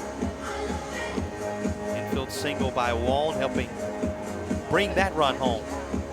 And that's been all the scoring we've had in the baseball game. The Terriers will get that part of the order back to the plate here in the bottom of the 5th. It's going to be Jennings, Paradowski, and then McDougald as 9 rolls around to 1 in the top of the order. Jennings in the spot they would love to keep him as a secondary leadoff hitter with all of his speed here in this 9 spot. 4 moments just like this to roll it back around to the top. And the first pitch you'll see from Jackson gets us underway bottom of the 5th, and it's a called strike right over the inside corner. 2-5-1 at the line score for Upstate, 1-2-1. That's a line score for a Wofford Terriers offense that has been held down as really as much as it has been this deep into a ball game so far this year. Won't hold up for now. Here's an inside-outed pitch into right field, and Jennings is aboard. And that's how the bottom of the 5th inning gets underway. And as Alec Paradowski and the top of the order come to the plate, let's check in with Catherine Martin, who has a little more on the Wofford leadoff hitter. Thanks, Jason. Alec Paradowski has had a great start to his season. He's reached 8 out of the 9 last bases safely. This next at-bat could be 9 for 10. He also scored a double in the 1st and went on to score the run for the sole inning. Back to you, Jason. All right, thank you, Kat. She told you, impact player at the top of this Wofford order, Paradowski. And a throw over to check on Jennings as he dives back into the bag safely before Jackson gets ready to come to the plate. Paradowski with that walk into first did score the run, had the double in the 2nd. and was left stranded out in scoring position, something both of these teams have done a number of times throughout the game. As you look back across the innings, Wofford leaving them loaded in the first with that Paradowski double wasted in the second, and then another in the fourth left on, or actually check that, erased on the double play after a leadoff base runner in the fourth. That was a missed opportunity. Count goes even at 1-1. And you look at Upstate, they left a runner in the first and third innings respectively. In the third, the runner was 90 feet away that would have tied the game. Here's another throw over to check on Jennings, and he's back. And then after the home run for Carpenter, left a runner at third base when they left him on the corners in the fourth before missing a chance to build upon their 2-1 lead here in the top half of the fifth, leaving runners out there on the base paths as well. So chances have abounded for both these 3-0 teams, and so far runs have been at a premium. 2-1 our score. Upstate in the lead as Paradowski flinches his wrist and takes a strike. It goes to 1-2. Paradowski not retired in the game. He had to go all the way to the end of the game on Sunday for him to be retired. As he continued to reach time and time again. 7 walks for Paradowski already on the year, alongside 4 hits in the early part of the season as well. And Jennings out there, you know he's a threat to steal every time he's at first base. Wind at his back as well, as it continues to blow even harder out toward left field. You can see those flags on the top right portion of your screen when it's zoomed out all the way as it was just a moment ago, just how much they're whipping. Here's a high chopper towards second. It's going to take a hop away from Gilbert. Jennings with that speed will head for third. The throw comes into second, where Paradowski is safely there, and Alec Paradowski works his magic once again. He's aboard in scoring position, and the Terriers are in business before the first out can be recorded here in the bottom half of the fifth inning. So we'll wait official scoring on that hopper that at the last minute kicked the opposite direction away from Gilbert and into shallow right field.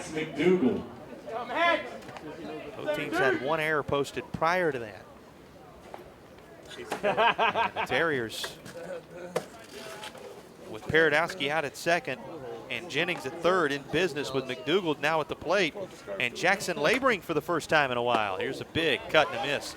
He gets ahead 0-1. Remember, he had faced the minimum across the last 3 innings. Now, there was a base runner on that walk in the form of Cody Miller, but the double play off the bat of Bradley behind that made sure he only faced 3 batters in the fourth. Set them down 1, 2, 3 in the third.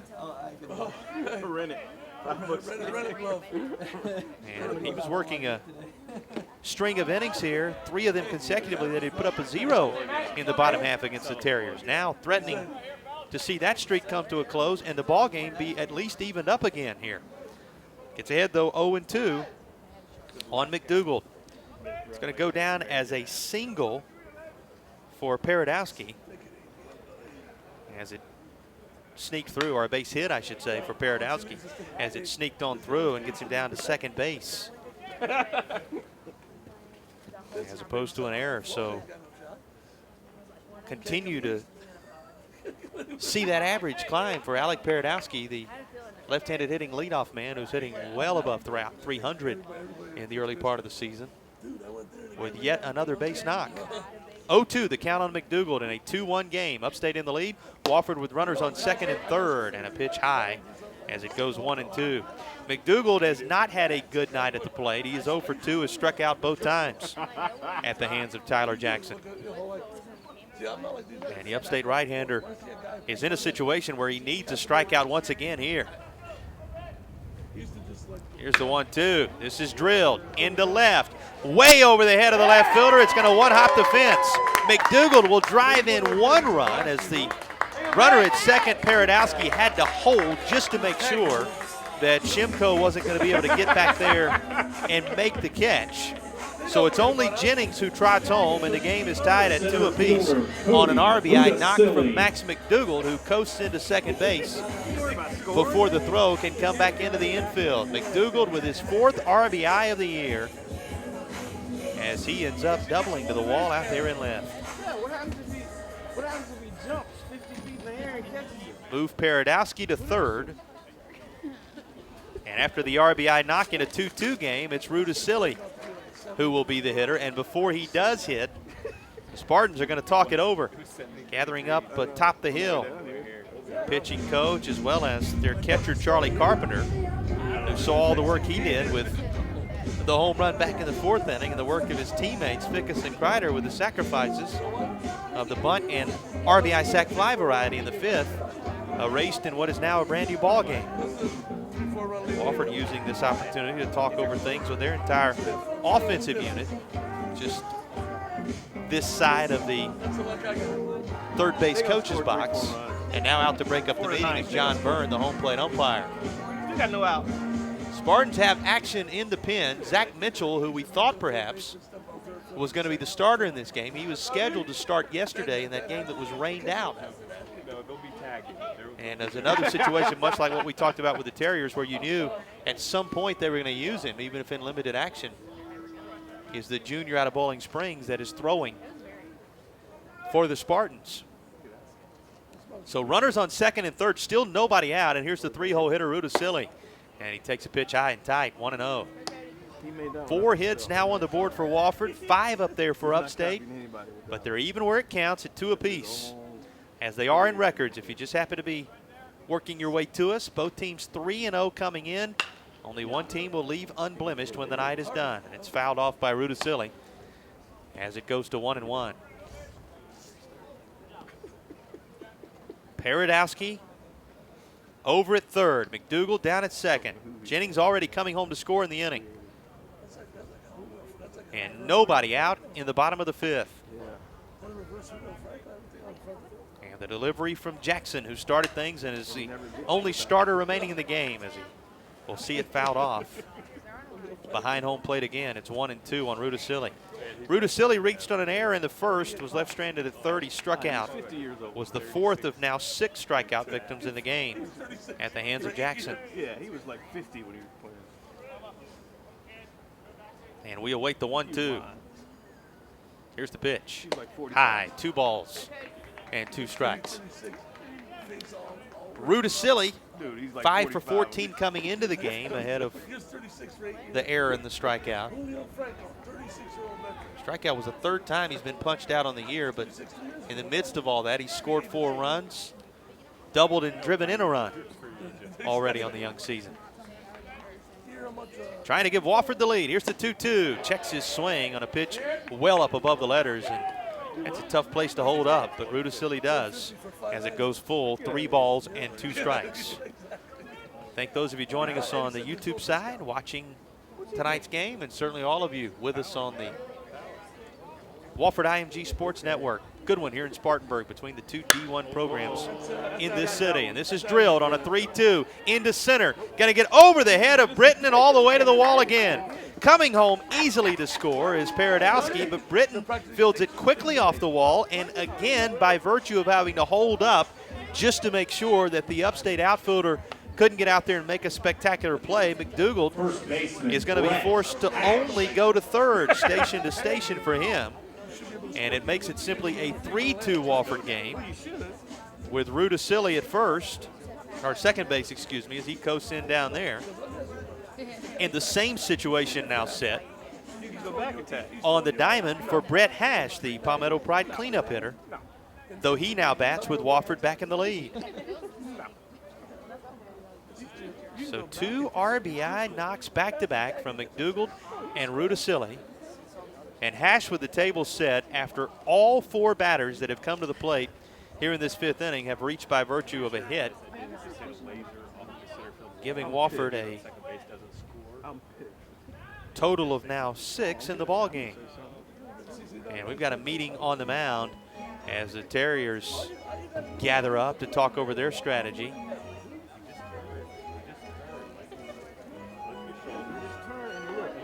which means there will have to be a change for the Upstate Spartans. And as they go to the pen, we'll head to break. Come back, tell you about the new pitcher. Wofford with 2 runs in here in the bottom of the 5th. They are back out on top of the Spartans. 3-2 our score from King Field. Back with more in a moment.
Upstate going to the pen for the first time. They'll bring in Zach Mitchell to try to keep it just a 1-run Wofford lead.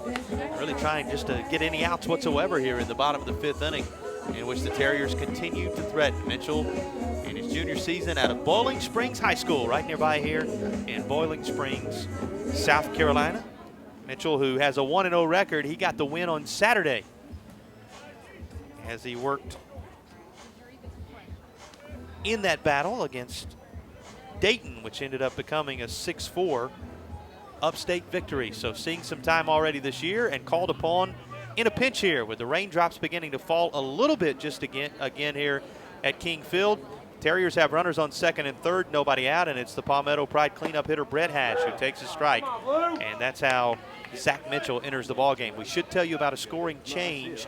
They ended up going back, changing the Paradowski hit to an error on the second baseman. Second error charged to Hunter Gilbert on the day. So there are 3 hits and an error in this inning that set the table for the Terriers, who've scored a couple of runs and are looking for more.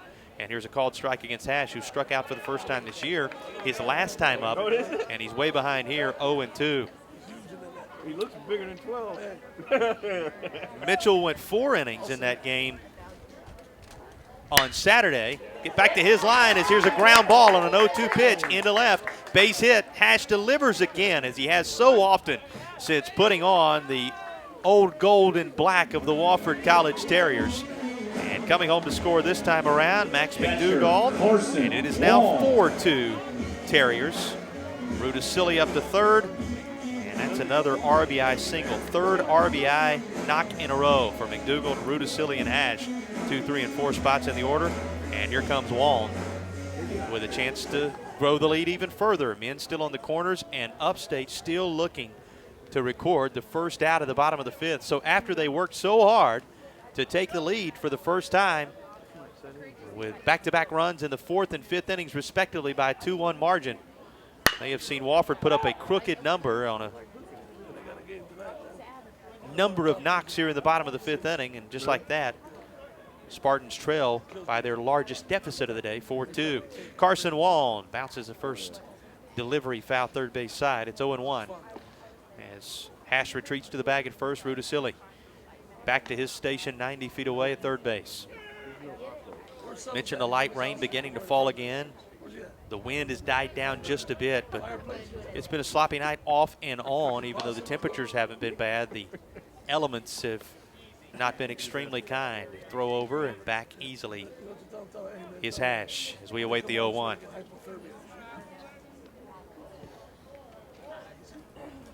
It'll be interesting to see if Wofford does anything with Hash, especially with nobody out.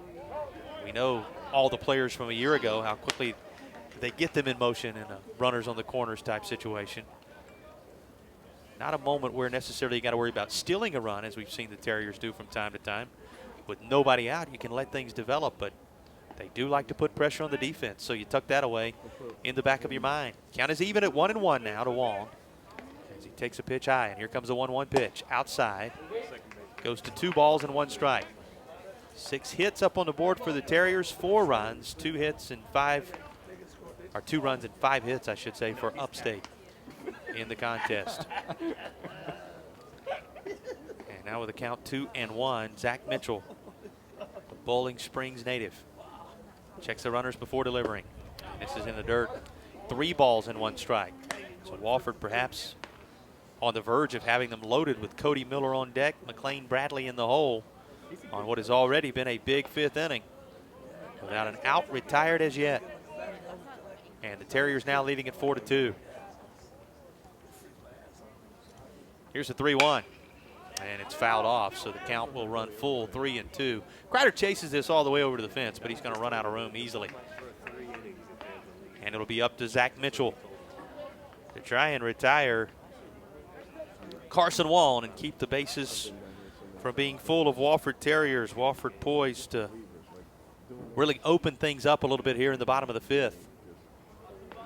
Something that we have seen them do with some crooked numbers this season. None comes to mind more readily than the 6-run 7th on Saturday against Stony Brook. And here's a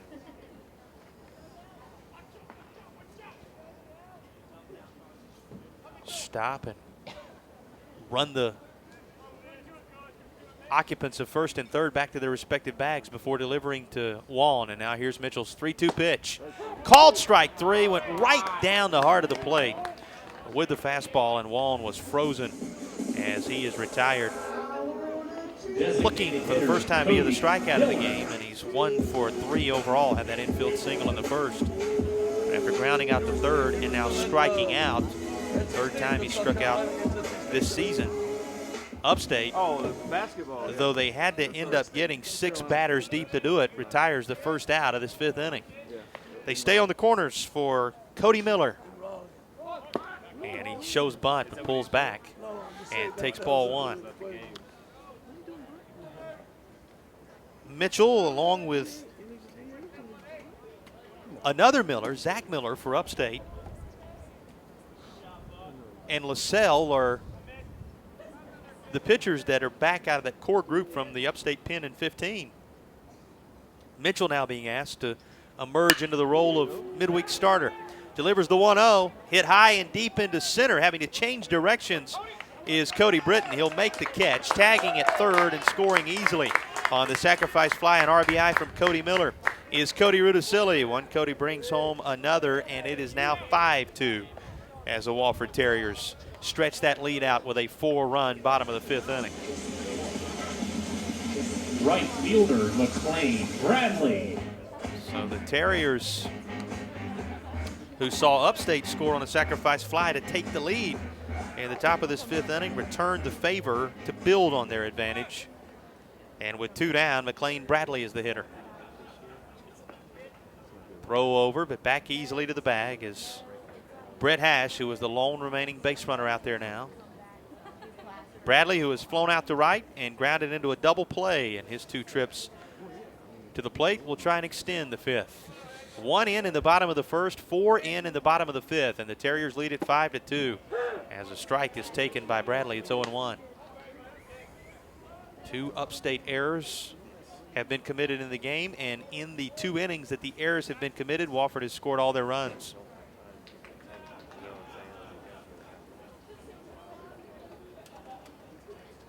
And leading off is Hash again as the pitch to Bradley is going to wait a moment. Time called for and granted by home plate umpire John Byrne.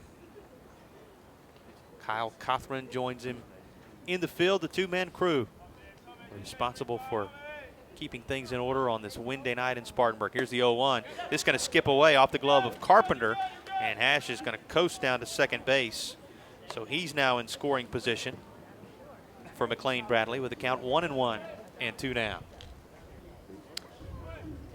McLean Bradley, who is going to be the everyday right fielder, as best we can tell from the way he's performed early in 2016, played 12 games for the Terriers in 2015, just getting his feet wet on the team. Here's the 1-1. And he flinched his wrist a bit, but holds up. The pitch is low. 2 balls and 1 strike. Bradley, who came to Wofford out of the Westminster schools and claims the hometown of Atlanta, Georgia, making an impact already in his sophomore season. Here comes the 2-1 pitch. And this is lifted foul. Goes even at 2-2. Bradley 7 for 12 coming into tonight's game.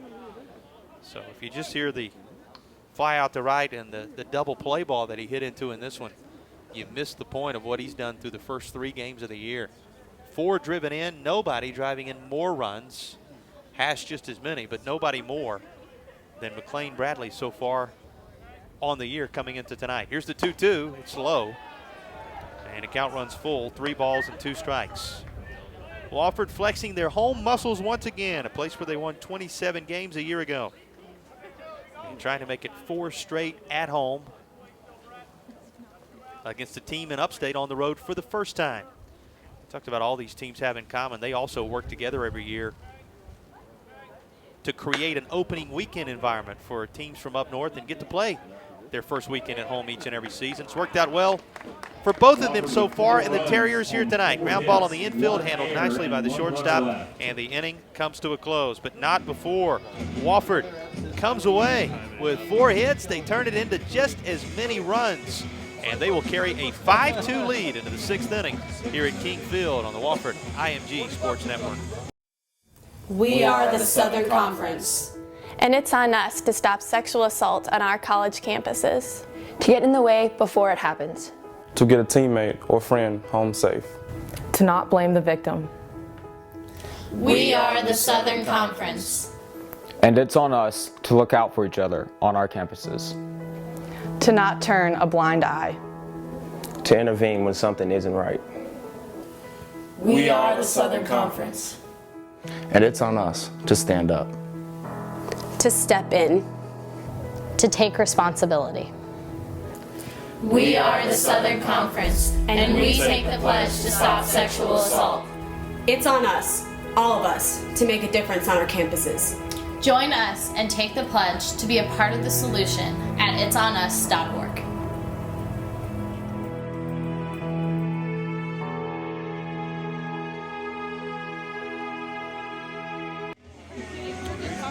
Wofford and Upstate, the Spartanburg rivals, playing the first of 2 here in the 2016 season across the span of a week. And it's the Terriers leading at 5-2 as we head into the top of the 6th inning. Gives us a chance for a little more on recent history in this series to check in with Catherine Martin once again. Kat, take it away. Thanks, Jason. The last time these 2 teams met was last year. Wofford started out early with a 5-1 lead, only to see that lead lost and lost the game 10-7. Tonight they got out to an early lead and hold that lead 5-2. Thanks, Jason. Appreciate it, Kat. A look back at last season. As I mentioned, this is the first of 2 this year, and a week from tonight, these teams are scheduled to play at Harley Park on the next Wednesday night that is available to this baseball season. First pitch is lined right back at the pitcher, Elliott Lance, and he handles it nicely in the mitt. So 1 pitch, 1 out, a pitcher's dream, and that's how the top half of the 6th inning gets underway. Don't know if it's a pitcher's dream for it to come back at you quite that quickly up the box, but to get the 1 out on the 1 pitch, certainly what Elliott Lance was looking for, and now Jordan Ford will be the hitter after Hunter Gilbert is retired to begin things here in the 6th. Ford takes a pitch in. It is 1-0. Popped out to second base and singled. Those are the 2 trips to the plate so far for Jordan Ford. And he delivers again, does Elliott Lance, and comes right across the letters of Ford's gray Upstate jersey. And it evens the count at 1-1 on the called strike. More misting. It doesn't look like the type of rain we had a couple of innings ago. But there is a mist in the air, and it's being pushed by that continued wind from right to left across the diamond. Here's the 2-1, and it's a called strike, evens things at 2-2. So it has ended up being, and you can look up at the light standards beyond the Wofford dugout down the third base line and see that that mist is swirling just a bit in all directions. And swing and a miss, strike three. Takes care of Jordan Ford as a breaking ball that dove over the outside part of the plate. Ford couldn't catch up to it. Will take care of business for Elliott Lance and company. There are two quick outs here in the sixth, and James Folks will be left with the responsibility of trying to keep the inning going. These teams pretty even in hits. 6 for the Terriers, 5 for the Spartans. But Wofford with what can, I guess, feel like as comfortable a lead as you can have in this one so far. It's certainly the largest either team has enjoyed. They lead 5-2. Fouled off is the first pitch to Folks. And now on the 0-1, the right-hander Lance will get way ahead. No balls and 2 strikes as it dives over the outside corner. Lance with that sidearm delivery. Again, offers, and it's inside. Goes to 1-2. Folks, the infield single to the shortstop in the third. He flew out to right back in the 4th inning, and that perhaps was the best chance to really do some damage that the Spartans had in the game. Gilbert was on third, Ford was on first. They were on the corners at the time. And his fly ball to McLean Bradley ended things. Here's the 1-2. And it's a called strike three, dropped right over the outside portion of the plate. And Elliott Lance will sit the Spartans down in order in the top of the 6th. Wofford putting up a 0 after building the advantage with a 4-run bottom of the 5th. We will now head to the bottom of the 6th inning.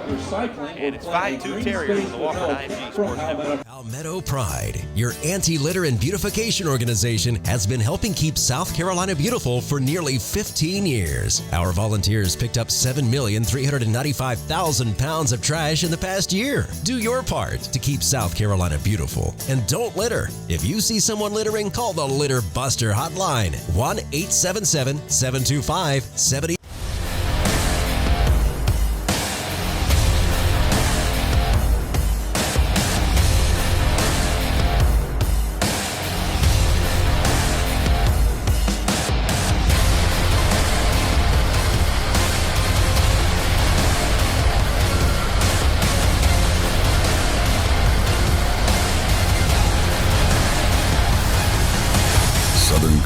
Championships. Punch your ticket. Bottom half of the 6th inning. And a meeting of the two Spartanburg rivals. Wofford Terriers leading Upstate by a score of 5-2. As we head to the bottom of the 6th, and the Terriers will have Malsh, Jennings, and Paradowski do up the 8, 9, and 1 spots. Will bat for Wofford as they try and build upon a 4-run bottom of the 5th, which right now has made the difference in the baseball game. Terriers, you look ahead at what's coming up. We'll have Ryder coming in here on Friday, Saturday, a home game against Evansville, and UNC Asheville will close out the home slate. So there is a chance for Wofford to repeat that 7-0 start, all on home games, before going to Clemson on March 1st. That's where they experienced their first blemish a year ago after winning 7 consecutive games to begin the season. Now, granted, if memory serves, and here comes the initial pitch and the at-bat of Malsh, and it's outside. If memory serves, all of the first 7 games were not at home a year ago. I believe there was a win on the road at Presbyterian that was mixed in there before the Terriers came back and completed that 7-game win streak to begin things in 2015. But it would be the same start nonetheless, and it would be the Clemson Tigers waiting in the wings if the Wofford baseball team can get there. Here's the 1-1 pitch to Alex Malsh. A lot of work to do between here and there, and obviously the goal in this sport, you're not going to win them all, so you're not necessarily saying, all right, we got to string this many together, that many together, but it just tells you how well prepared this team has been coming out of the chute the last 2 years, that they're stringing the wins together early. It's because of hits like this, a liner inside the bag at third and down into the corner, fielded by Shimko, but not before Alex Malsh is standing up at second base with a double. Malsh, who had struck out in each of his 2 previous at-bats, gives a big smile on his first double of the year as he's down in scoring position for Demetrius Jennings. And the Terriers, for the 2nd straight inning, will begin things with a hit, and for the 3rd straight inning, will have their leadoff batter aboard. Miller drew a walk in the 4th, single by Jennings in the 5th, and now here is Demetrius Jennings. The newly powerful Demetrius Jennings, remember. Over the weekend, he hit his first home run in his Wofford career. And boy, with all the speed he brings to the table, the slap hitting ability, and the defensive prowess out there in left, if he can also provide a little bit of power here and there, it's just the icing on the cake for the Wofford senior out of New Jersey. And the first pitch from Zach Mitchell is going to be on the inside corner. It's Mitchell ahead 0-1. Mitchell, who was in the conversation to maybe start this one after being the scheduled starter for Upstate's rainout yesterday, didn't come in until the 5th. He was able to finally close down that 5th inning in which Wofford has taken control of the game. Here in the 6th, he surrendered a leadoff double to Mosh and now sees the count go even 1-1 as he misses on his second pitch to Demetrius Jennings. Well, the formula for that 7-game winning streak and the formula for 39 wins, most in school history a year ago, is here again for the taking for Wofford as Jennings is hit by the pitch and as a hit batsman trots down to first. So they're on first and second now for the top of the order in Paradowski. Offense is there again. We've already seen a double-figure game. 13 times that happened last year. Speed there again. I can tell you about the way this team stole the second most bases in the country a year ago. They return a group of pitchers that swept the preseason Southern Conference first team. They've got a pin that in large force is back after holding 35 leads and losing only once with a lead going into the 9th inning. And the staff as a whole, a staff that picked up a school record 500 strikeouts a year ago and only walked right around 200 batters, is showing signs of that type of overpowering stuff once again. So times are high in Spartanburg for the Wofford Terriers, as Interdonato has called time to talk things over with his offense. First and second, nobody out in Paradowski coming up. Paradowski, and if it sounds familiar, we said it all day Sunday as well, has not been retired in the game. It was not until deep down into the baseball game on Sunday that they finally got him out, and he has not been sat down without finding some way to reach base that much lately. 9 out of 10, trying to make it 10 of 11 in trips to the plate after reaching on what initially was a hit, then ruled an error his last time up. Here's the first pitch he sees, and he squares around, pulls back, and takes a ball. So the numbers when it comes to hits, because you know the errors that have been mixed in and certainly all the walks that take plate appearances away, are maybe not as impressive as some of the others who have hits numbers, but the fact that whether it's by putting it in play and reaching on an error or whatever it is, he bunts one third base side that's just going to roll foul at the last moment. And I mean just rolling foul at the last moment. Right on top of it to pick it up was Jordan Ford. And it'll simply be a strike to even things at 1-1.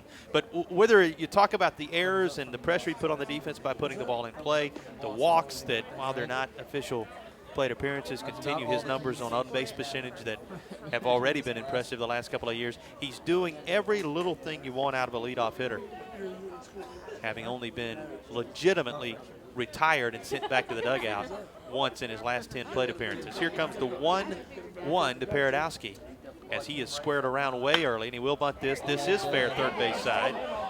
Yielding is the pitcher to Ford, but Ford will not have a play due to the speed of Paradowski, and that will boost his average. It's just a straight bunt single for Paradowski down the third base side, and the Terriers have him loaded with no one out in the 6th. For the second straight inning, Wofford's first 3 batters at least reach before Upstate can even secure an out. Their backs against the wall. Terriers turned it into 4 runs in the bottom of the 5th to build this 5-2 lead. Let's see what they do with it here in the bottom of the 6th inning. Max McDougald, who has twice struck out and doubled and scored a run, will be the hitter. Runners lead off every base. Here's the pitch. And it's waved at and missed by McDougald. He was way out front of the off-speed offering, and it's 0-1. Malsh at third. Jennings at second. Paradowski over at first. And McDougald pretty much. who has driven in Any of the academies. 4 runs on the year, including an RBI with that double his last time up. Fouls it back and falls behind 0-2. Remember his 2 strikeouts coming against Tyler Jackson, who started this game, so he is, as well as that double and RBI, so he's seeing Zach Mitchell for the first time, and this is the last batter that will see Mitchell for the first time, as he's now worked his way all the way through the order. Here's the 0-2. Outside.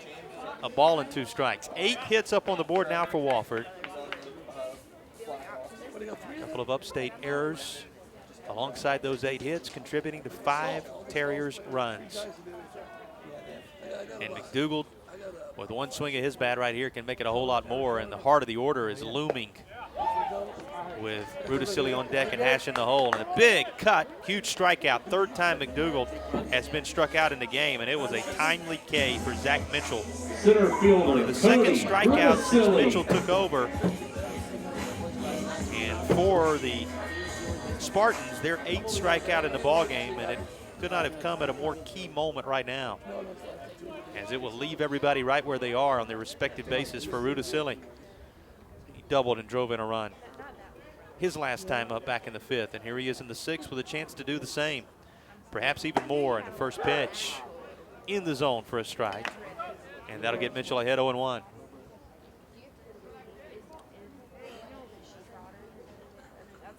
Mitchell pitching with the pressure of his back up against the wall. We would have went to go see that for sure. Here by his home of Bowling Springs, South Carolina, delivers and sees it chopped foul. It's 0-2. Young man who we told you picked up the win on Saturday, already 1-0 this year. Made 3 starts and had 16 other appearances out of the bullpen a year ago. Earned a win against Charleston Southern in March and earned a save with 2 scoreless innings in the game against Wofford a year ago. Here he's in a much different situation as he just tries to keep it manageable.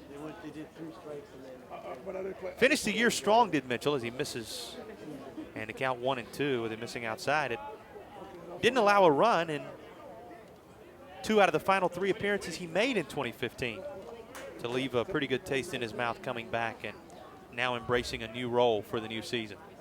Runners leading off every base. Wofford looking to build on a 5-2 lead, and the 1-2 pitch is outside. Evens at 2-2 to their center fielder, Cody Rudisilli. Mitchell was born in Arlington, Virginia, though he went to Bowling Springs High School. And the 2-2 pitch is outside, goes to 3 balls and 2 strikes. Told the sports information staff at Upstate that in a questionnaire that I'm sure they pass out, much like some of the information we share from time to time about Wofford hitters and pitchers, favorite food, historical figures, favorite shows, those type things. This has popped up on the infield on the 3-2. It's going to stay in the grasp of Fickus, and he, of course, grabs it as everybody's forced to stay put. 2 down. And Brett Hash will now be the hitter. But one of the questionnaires asking a favorite quote, and Zach Mitchell saying his was, "Don't let the fear of striking out stop you from doing what you know you need to do and playing the game." And certainly in a situation here where he's having to stand tall, not let concern get the best of him. Coming back to get a couple of outs after Wofford loaded the bases with no one out. And now he faces Brett Hash with a chance to put up a 0 following the bases loaded, nobody out situation. So no fear being sensed in Zach Mitchell as his approach on the mound gets him ahead 0-1 on Hash. This is the biggest challenge he's faced through this part of the order. Hash, a guy that has cashed in nearly every time he's had a chance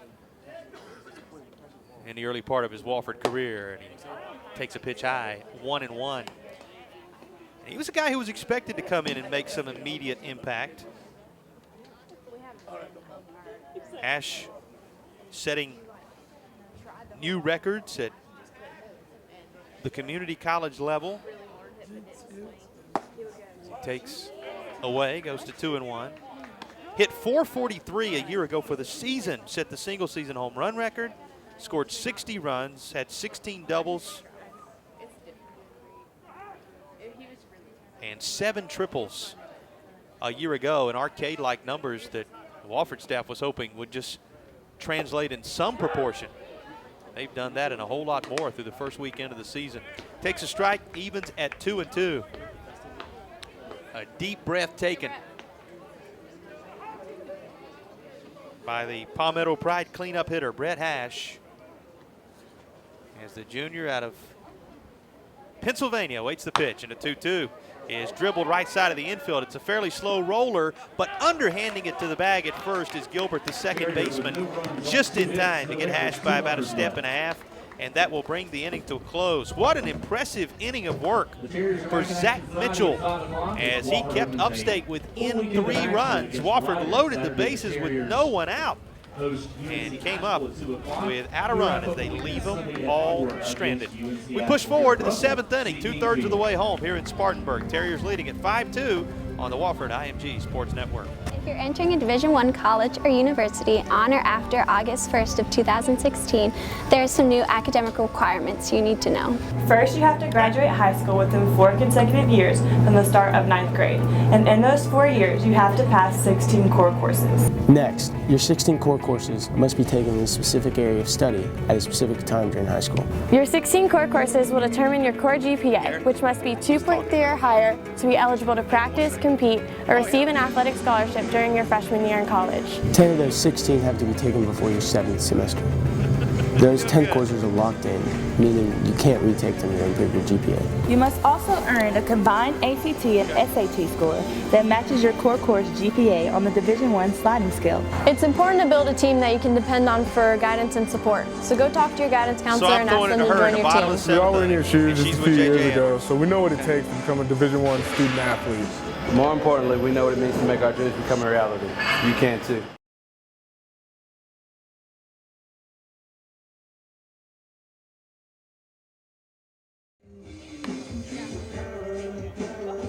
(5-2) as we head into the top half of the 7th inning.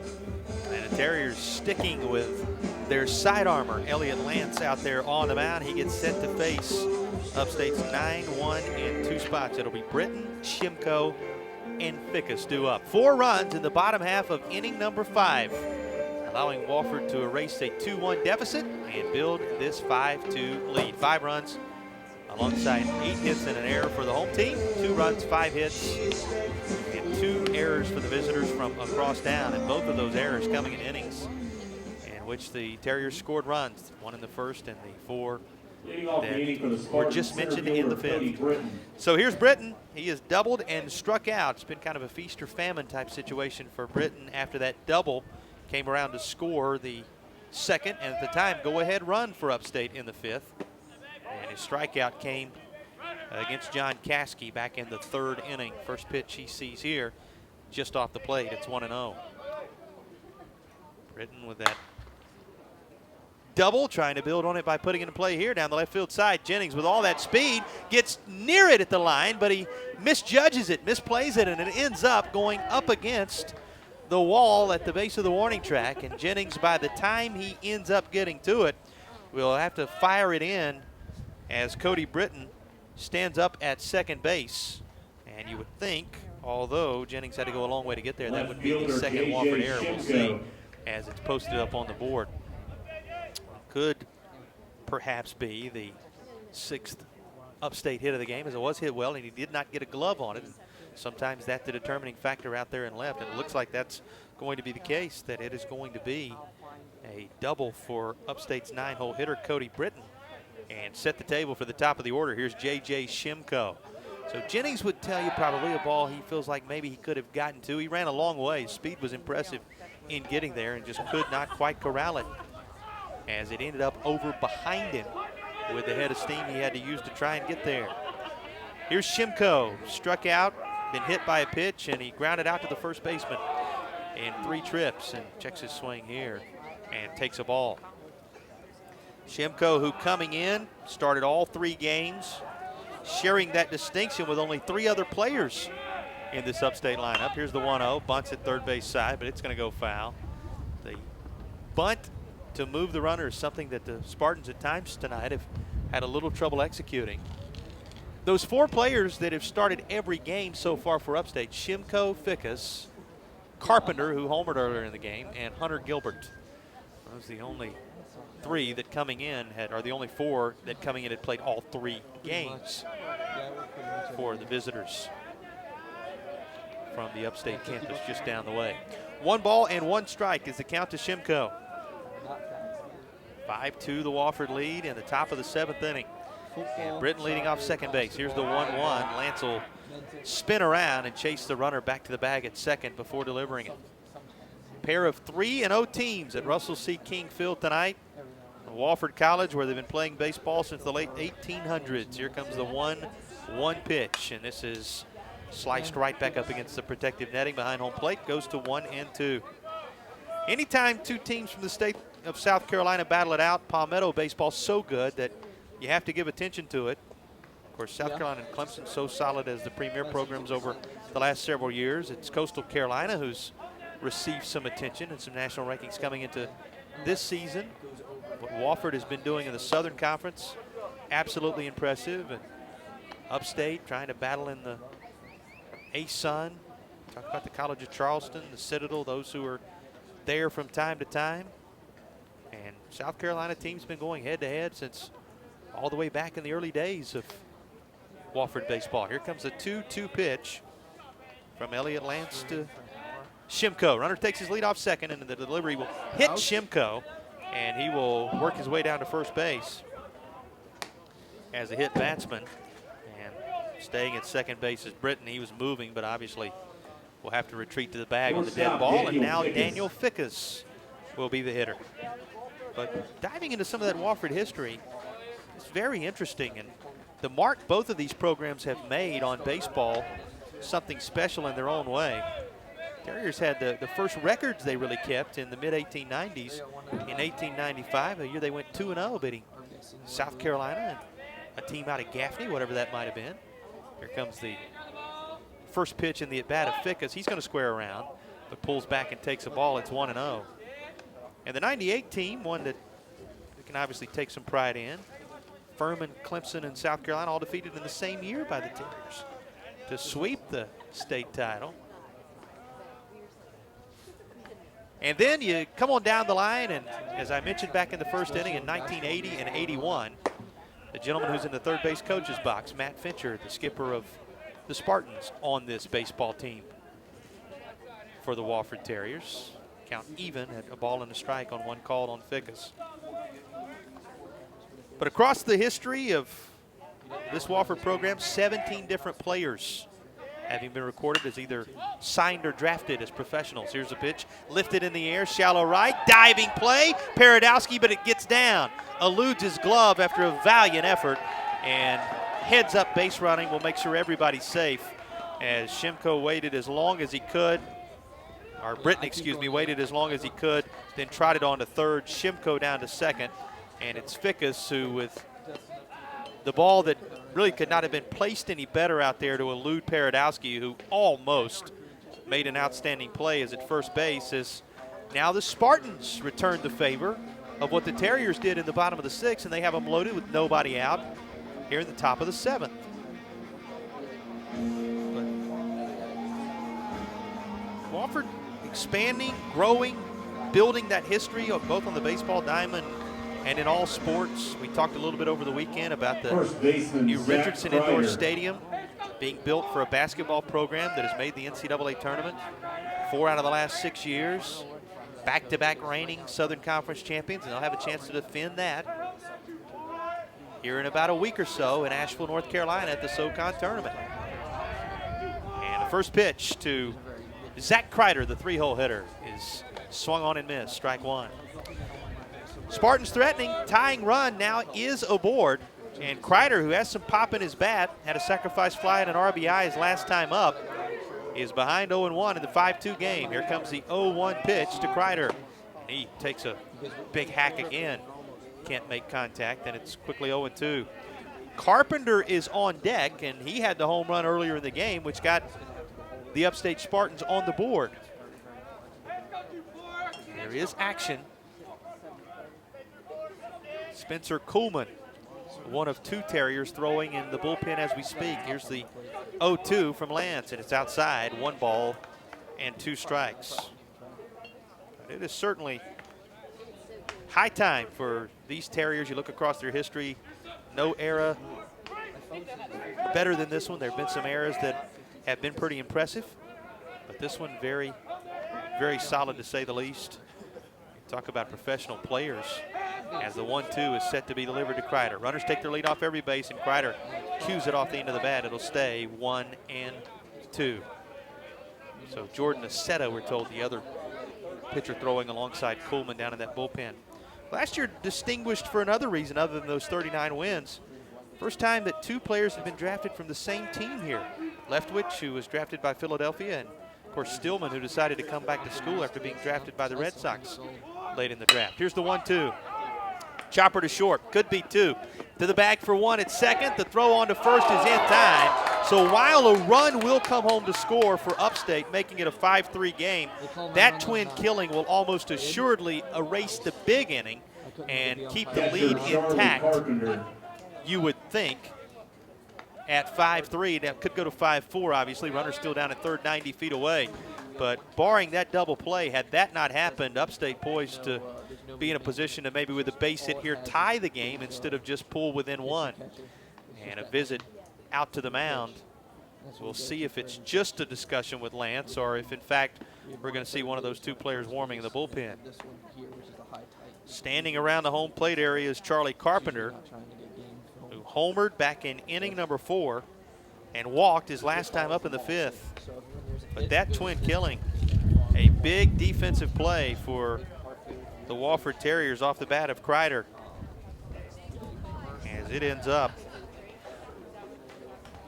putting 2 outs up on the board where there were none with the bases loaded. Second double play the Terriers have turned this season, and it comes at a timely moment. So the meeting on the mound ends. Lance still out there to deliver, and he will face Carpenter, who the fans here at King Field do not have to be told has the pop in his bat with their memories of watching it sail over the left field fence just earlier in the contest. We can't do ESPN because we don't have a camera. So the initial pitch of the at-bat, missing low, 1-0. Shimko all the way around to third. He's 90 feet away. Carpenter batting with nobody else aboard and 2 down. Fans looking to stand up and stretch here at the rail yard if one more out can be recorded. Wofford leading at 5-3. And a pitch outside from Lance goes to 2-0. Terriers, as we mentioned, big weekend coming up. If you haven't been out here yet, come out. 5 p.m. on Friday against Ryder. Evansville at 2 o'clock first pitch on Saturday. And then just up I-26, UNC Asheville will make the trip down out of the Big South. 4 p.m. the first pitch on Sunday. Here's the 2-0. In there for a called strike, 2-1. Of course, we'll have Fred Cunningham on the call for the upcoming weekend. You want to listen in, both on the SoCon Digital Network and on the Wofford IMG Sports Network. Here's the 2-1, and it's just low. Goes to 3 balls and 1 strike.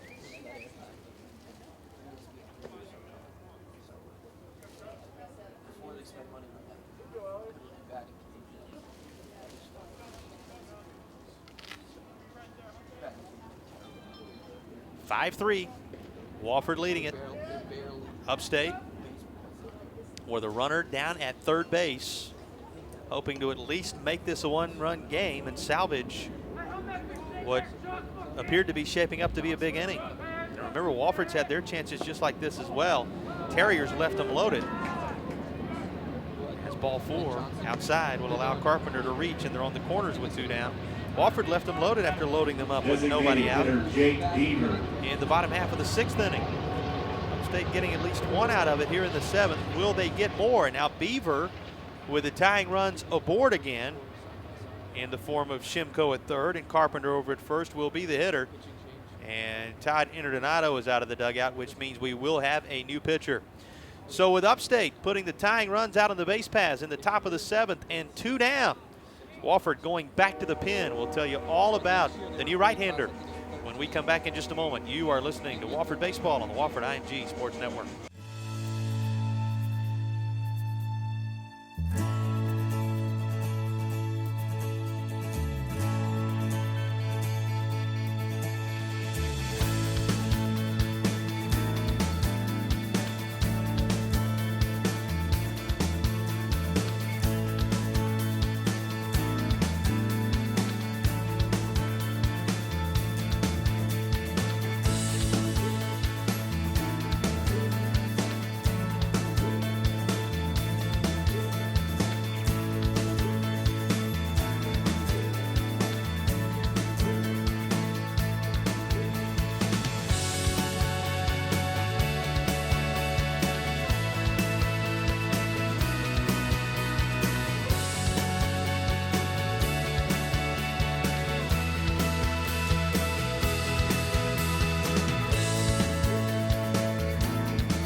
Jordan Aceta, the new right-hander on the mound for the Wofford Terriers. The Charlotte, North Carolina native will be tasked with securing the final out of the 7th inning and protecting a 2-run lead heading into stretch time as they get ready to rise and sing "Take Me Out to the Ball Game" from here at the rail yard.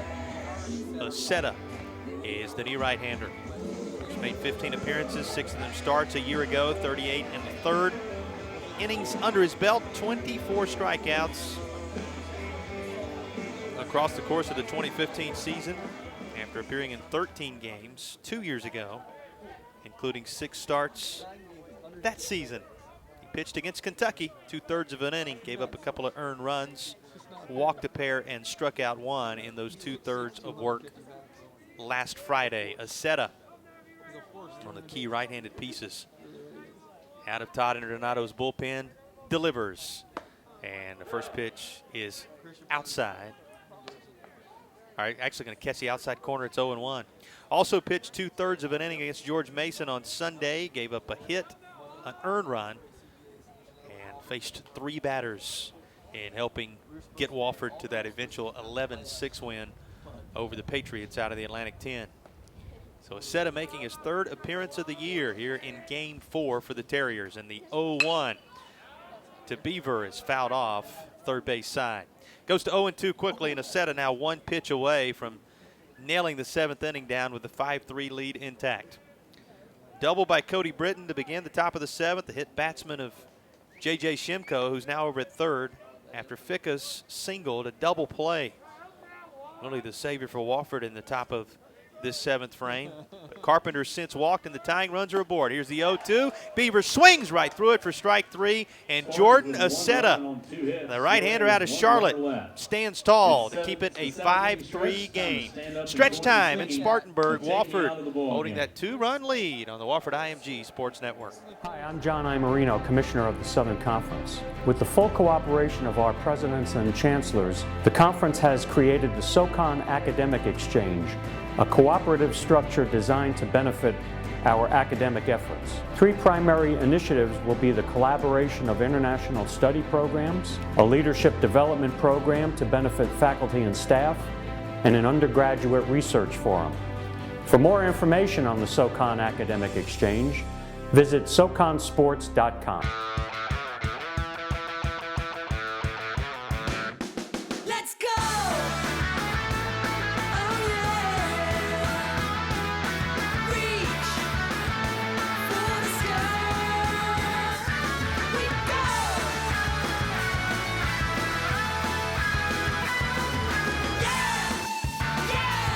As you set your financial game plan, we'll be with you every play. Relax. You're with Founders.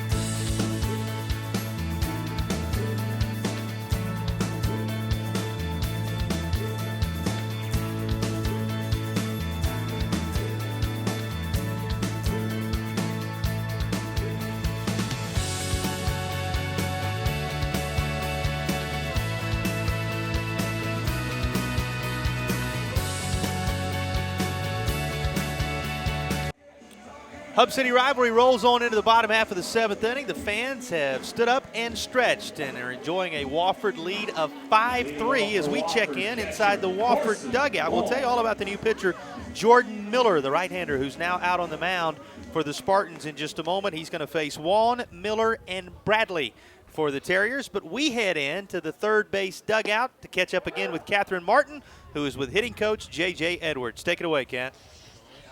Thanks, Jason. I'm here with assistant coach J.J. Edwards. You guys got off to an early start tonight, a trend we've seen in the last few games. Tell us about how big a part this start plays in Wofford offense. It mostly comes down to our guys coming out of the gate, staying locked in early and being ready for that guy and not taking time to settle in. They're just ready to go right on. So it doesn't take them a while to get settled in, and they're just come out of the gates ready to swing. Along with starting off early, you guys are having big scoring innings, including one tonight with multiple runs in the bottom of the 5th. What is leading to innings like this? I would say it's our guys passing on the scouting report all the way through, using information. That kid for Upstate did a great job kind of settling in, keeping us off our toes. And it took us a couple innings until the 5th to really get him figured out and go off of that. So it's just our guys kind of staying with what we're trying to do and starting to figure it out midway through the game, which we did tonight. And Alec Paradowski has had a great start to the season. How special is his contribution to the team and to these games? I think AP is just big emotionally for our guys to kind of be the leadoff guy and show our guys, lead by example, and show them how to take care of business day in and day out, and just sets the tone for the rest of the team going forward. Thanks, JJ. Back to you, Jason. Thank you so much, Catherine, and certainly we appreciate J.J. Edwards taking a moment to visit with us here on the Wofford IMG Sports Network. He and the Terriers leading at 5-3 in the bottom of the 7th, and a leadoff knock from Carson Waln has him aboard at first base, and Cody Miller is at the plate looking for what would be the 10th Terrier hit if he finds a way to secure one here as they look to build upon that 5-3 advantage. Here comes the 1-1 pitch to Miller, and it is high, 2 balls and 1 strike. It's Miller working to Miller, Jordan Miller. You're on camera right now. Facing Cody Miller.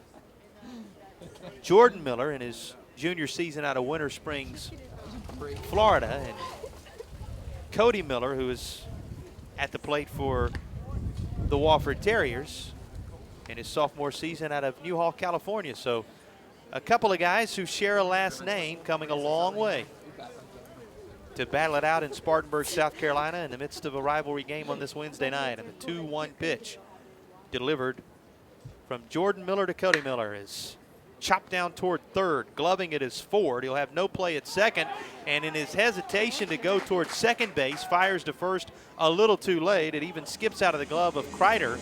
So safe at first is Miller, and the initial 2 batters are aboard against the new Upstate pitcher here in the bottom of the 7th. And it rolls things around in the order to McLean Bradley. That's going to be ruled a hit. It is the second consecutive hit and the 10th hit of the ball game for Wofford. And now McLean Bradley looking as if he can square around, and this is outside. 1 ball and no strikes. So first base occupied by Miller, second base for Carson Waln, and McLean Bradley trying to see if he can drive one or both of them home to give a little more breathing room to the Terriers as we travel through the late innings here at King Field. And with the runners in motion, this is slapped into the gap in right center field. Perfectly executed hit and run. Bradley digging for second. 1 run will score, though they'll hold Cody Miller at third, and Wofford increases the lead to 6-3 with an RBI double from McLean Bradley here in the bottom half of the 7th inning. Great job slapping that out between Britton and Folks. And now the table really set for Alex Moss, who bats with runners on second and third. And the Terriers, having scored and now the 3rd separate inning of the ball game, has a 3-run lead. Jordan Miller, 6'2", 215-pounder, the junior out of Winter Springs, Florida. appeared in 31 games as either a catcher or a pitcher a year ago, so he completes both sides of the battery for the Spartans when he's out there. Can play either well. Here's the first pitch to Malsh, and it's a called strike at the letters, 0-1. But Miller has already seen some action as a hitter across the course of this season. Starting catcher versus Stony Brook. Made 9 starts offensively in 2015 in the field as a catcher.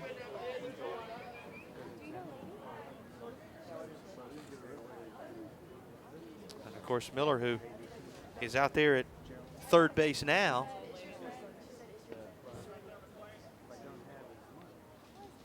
Looking to score yet again if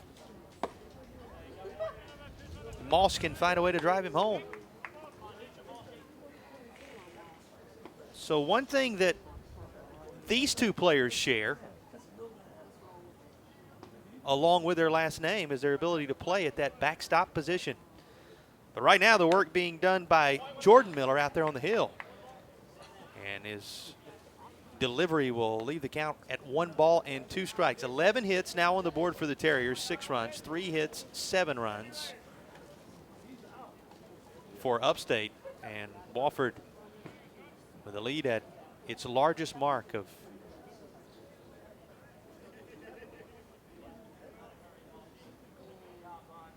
6-3. Here comes a 1-2 pitch. Outside. Going to even the count at 2 balls and 2 strikes. Malsh has doubled. He is twice struck out. That has been his day so far, 1 for 3. That double coming back in the 6th inning, and here he is batting again in the bottom of the 7th. And it's another inning in which Wofford doing all of this with the first out yet to be recorded until now. Swing and a miss, strike 3. Malsh down on strikes for the 3rd time today. And he becomes the first strikeout victim for Jordan Miller and the first victim overall in the game here in this bottom of the 7th. But a rare feat for Jordan Miller out there as he can either put on the gear and catch or stand atop the mound and deliver as a right-hander. Certainly has a good understanding of pitching from both angles and of the game of baseball from that coveted spot, as difficult and challenging as it may be behind the plate. 1 ball and no strikes is his count to Demetrius Jennings. Jennings looking to deliver what would increase his RBI total to 5 on the year, or perhaps 6 if he hits a solid single and brings them both home. We talked about Jordan Miller working against Stony Brook. Pitched an inning and 2/3, 4 earned runs. That was 4 of the 6 runs that Stony Brook scored were charged to Miller in the game. Here's a 2-0, and this is high. 3 balls and no strikes. Now the speed of Jennings, perhaps a pitch away from being stationed to first base. And it would load him up for the Terriers for the top of the order. And as you heard J.J. Edwards call him a moment ago, AP, who has been a tough out in the top of the order for Wofford all season long. Here's a 3-0 pitch. And it's high, ball 4. That's exactly what will materialize. Jennings down to first. Second base occupied by Bradley. Miller is at third. Second baseman, and Alex Paradowski, who has walked and scored, doubled, reached on an error and scored, and perfectly bunted to the tune of a bunch single back in the 6th inning. Bats again here in the 7th. And before he does, Matt Fincher out of that first base dugout, and it looks like it's going to be a double switch for Fincher, as he indicated he may be doing a little more to our home plate umpire, John Byrne, than just taking Miller out. We told you Miller can both pitch and catch. So we'll see exactly what all changes are going to be made. It could be that Miller is going to go into catch and a new pitcher could be coming. This should be a little bit of an extended break So we're going to show you highlights from Friday's Wofford win over Kentucky. Here's a look back at the 5-4 victory. We'll be back in a moment with the new Upstate pitcher. 6-3, Terriers lead it in the bottom half of the 7th inning. Here's the 1-2, and Wilson will check his swing. And they say he went around. So strike 3, Wilson retired, and a good start to the season for Matthew Milburn. So bright future for this young man. Takes a look at strike 3 here, though. Goes down, back-to-back strikeouts. And some of the parts of the lineup that have to be replaced for Wofford. Looking at a guy like Bradley to fill the shoes of a James Playstead type player. That looks a lot similar as he slices one down the line just inside the first base bag into the corner. And it's a double for Bradley. And this is the 4th all-time meeting between the two schools. Kentucky leading it right now 2-0. Top of the 3rd, looking for more. And with 2 down and 2 strikes, a swing and a miss, strike 3. McNeil goes down. This Wofford team, one of the best teams in the country at running a year ago. It's not a running situation. They'll sit back, wait for the hit, and they'll get it. Rudisilli dumps one into left. Easily around 3rd is Paradowski. He will score. McDougal down to 2nd. The tying run is now in scoring position as Wofford is on the board. At the community college level last year at Hartford, he also set the single-season home run record there with 14. So he looks to provide that pop. Grounds one under the glove of Mahan, the shortstop, and into center field. This should tie the game. The throw home is cut off. McDougal scores easily, and the Terriers with 2 of their own. Here in the bottom of the 4th, and the 1-1. Bounce towards short. All kind of trouble with it for Mahan. It's going to skip off of his leg and work its way toward the fence down the left field line. Jennings with a heads-up base running play. But he's labored in almost every inning. Has a 1-1 count on Paradowski. And Paradowski sends one into left center field. It's a base hit. It's going to get down and elude both outfielders, easily scoring to give Wofford the lead as Jennings and Paradowski will end up at second base. And a count 2-2 after a ball in the dirt to McDougal. And Zach Brown looks in again to his catcher Squires. Here's the 2-2 out offering. This bounced by a diving second baseman Becker and into right. They'll send the runner around 3rd. It'll be cut off in the Terrier. So there's a look back at some of the highlight moments from the game against the Kentucky Wildcats, that 5-4 victory that started the Terrier season. You can see the entire highlight package by visiting the Wofford YouTube page. That and so much more will be there for you across the course of the season. Something you don't see every day happening here at Russell C. King Field. The catcher, Charlie Carpenter, out to pitch. The pitcher, Jordan Miller, back behind the plate to catch. That's how versatile this battery is for the Upstate Spartans, and they're trying to keep it where it is at 6-3. Runners on every single base, and Paradowski, who has been a tough out in 2016, takes to see the count go even at 1-1. Something you're only going to see really at the high school collegiate level. You're not going to see too many guys that can play both of those positions and play it well, and that's what Carpenter and Miller are trying to do. And Carpenter, the former catcher, now pitcher, delivers again and gets ahead 1 ball and 2 strikes.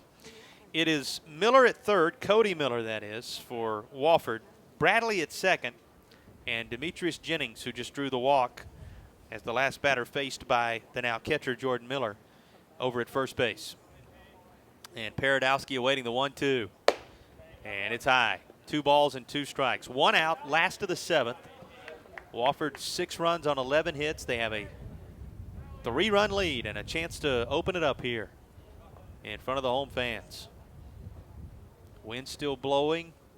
No precipitation in the air, however, as the rain is cleared away. Here's the 2-2, and this is bounced foul. Going to be dribbled first base side. And it stays 2 balls and 2 strikes. Wofford and Upstate 3-0 coming into tonight.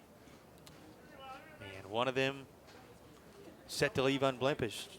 Terriers in control of being that team that leaves unblemished right now and looking to take more control. Here's the 2-2 to Paradowski. Swung over the top of it, didn't make contact. Strike 3, a rare out at the top of the order for Paradowski, and only the 3rd time this year that he has struck out. So it leaves it up to Max McDougal, who has doubled in the game, driven in a run, and aside from that, he's had a tough night at the plate. 3 strikeouts in each of his other 3 at-bats, but that double run scored RBI, that combination in the 5th inning, certainly will make up for that and a whole lot more. And if he delivers here, the punch-outs that he experienced earlier in the game and in the 6th will be a distant memory. He can, with one swing of his bat, make it an 8-3 game, or perhaps even more, depending upon a solidly placed ball. 1-0 the count as the first pitch from Carpenter misses, and here comes the 1-0 from the Upstate right-hander, and it is high and away. 2 balls and no strikes. Carpenter in his sophomore season out of Winter Springs, Florida, as is Jordan Miller. Those two sharing a home location, a background at Winter Springs High School. Switching the battery is not something you just can figure out how to do right away. They've been doing it together for some time. And dating back to their days in Winter Spring, have become a tandem, certainly a great weapon in the arsenal of Matt Fincher and the Spartans. Here's the 2-1, and this is in the air, into right. Folks backing up, now taking a step or two in. He camps underneath it, makes the play, and the inning is over. Both teams have had a number of chances in which they have not really capitalized and cashed in, but at least have continued inching toward a run here or there. And the Terriers have stretched the lead out just slightly. 6-3, their advantage as we head to the 8th here in Spartanburg. Ready for whatever the next season brings. Spartanburg Medical Center is honored to be named the #1 hospital in South Carolina by U.S. News and World Reports and is recognized as high-performing in 9 specialties: cardiology and heart surgery, diabetes and endocrinology, gastroenterology and GI surgery, geriatrics, nephrology, neurology and neurosurgery, orthopedics, pulmonology, and urology. Spartanburg Medical Center. We measure our excellence by the quality of our care. Your health is our mission. They know our traditions. They know what it takes. They live to make you proud. Every time you're in, you execute. We know who we are. We are Southern Conference football.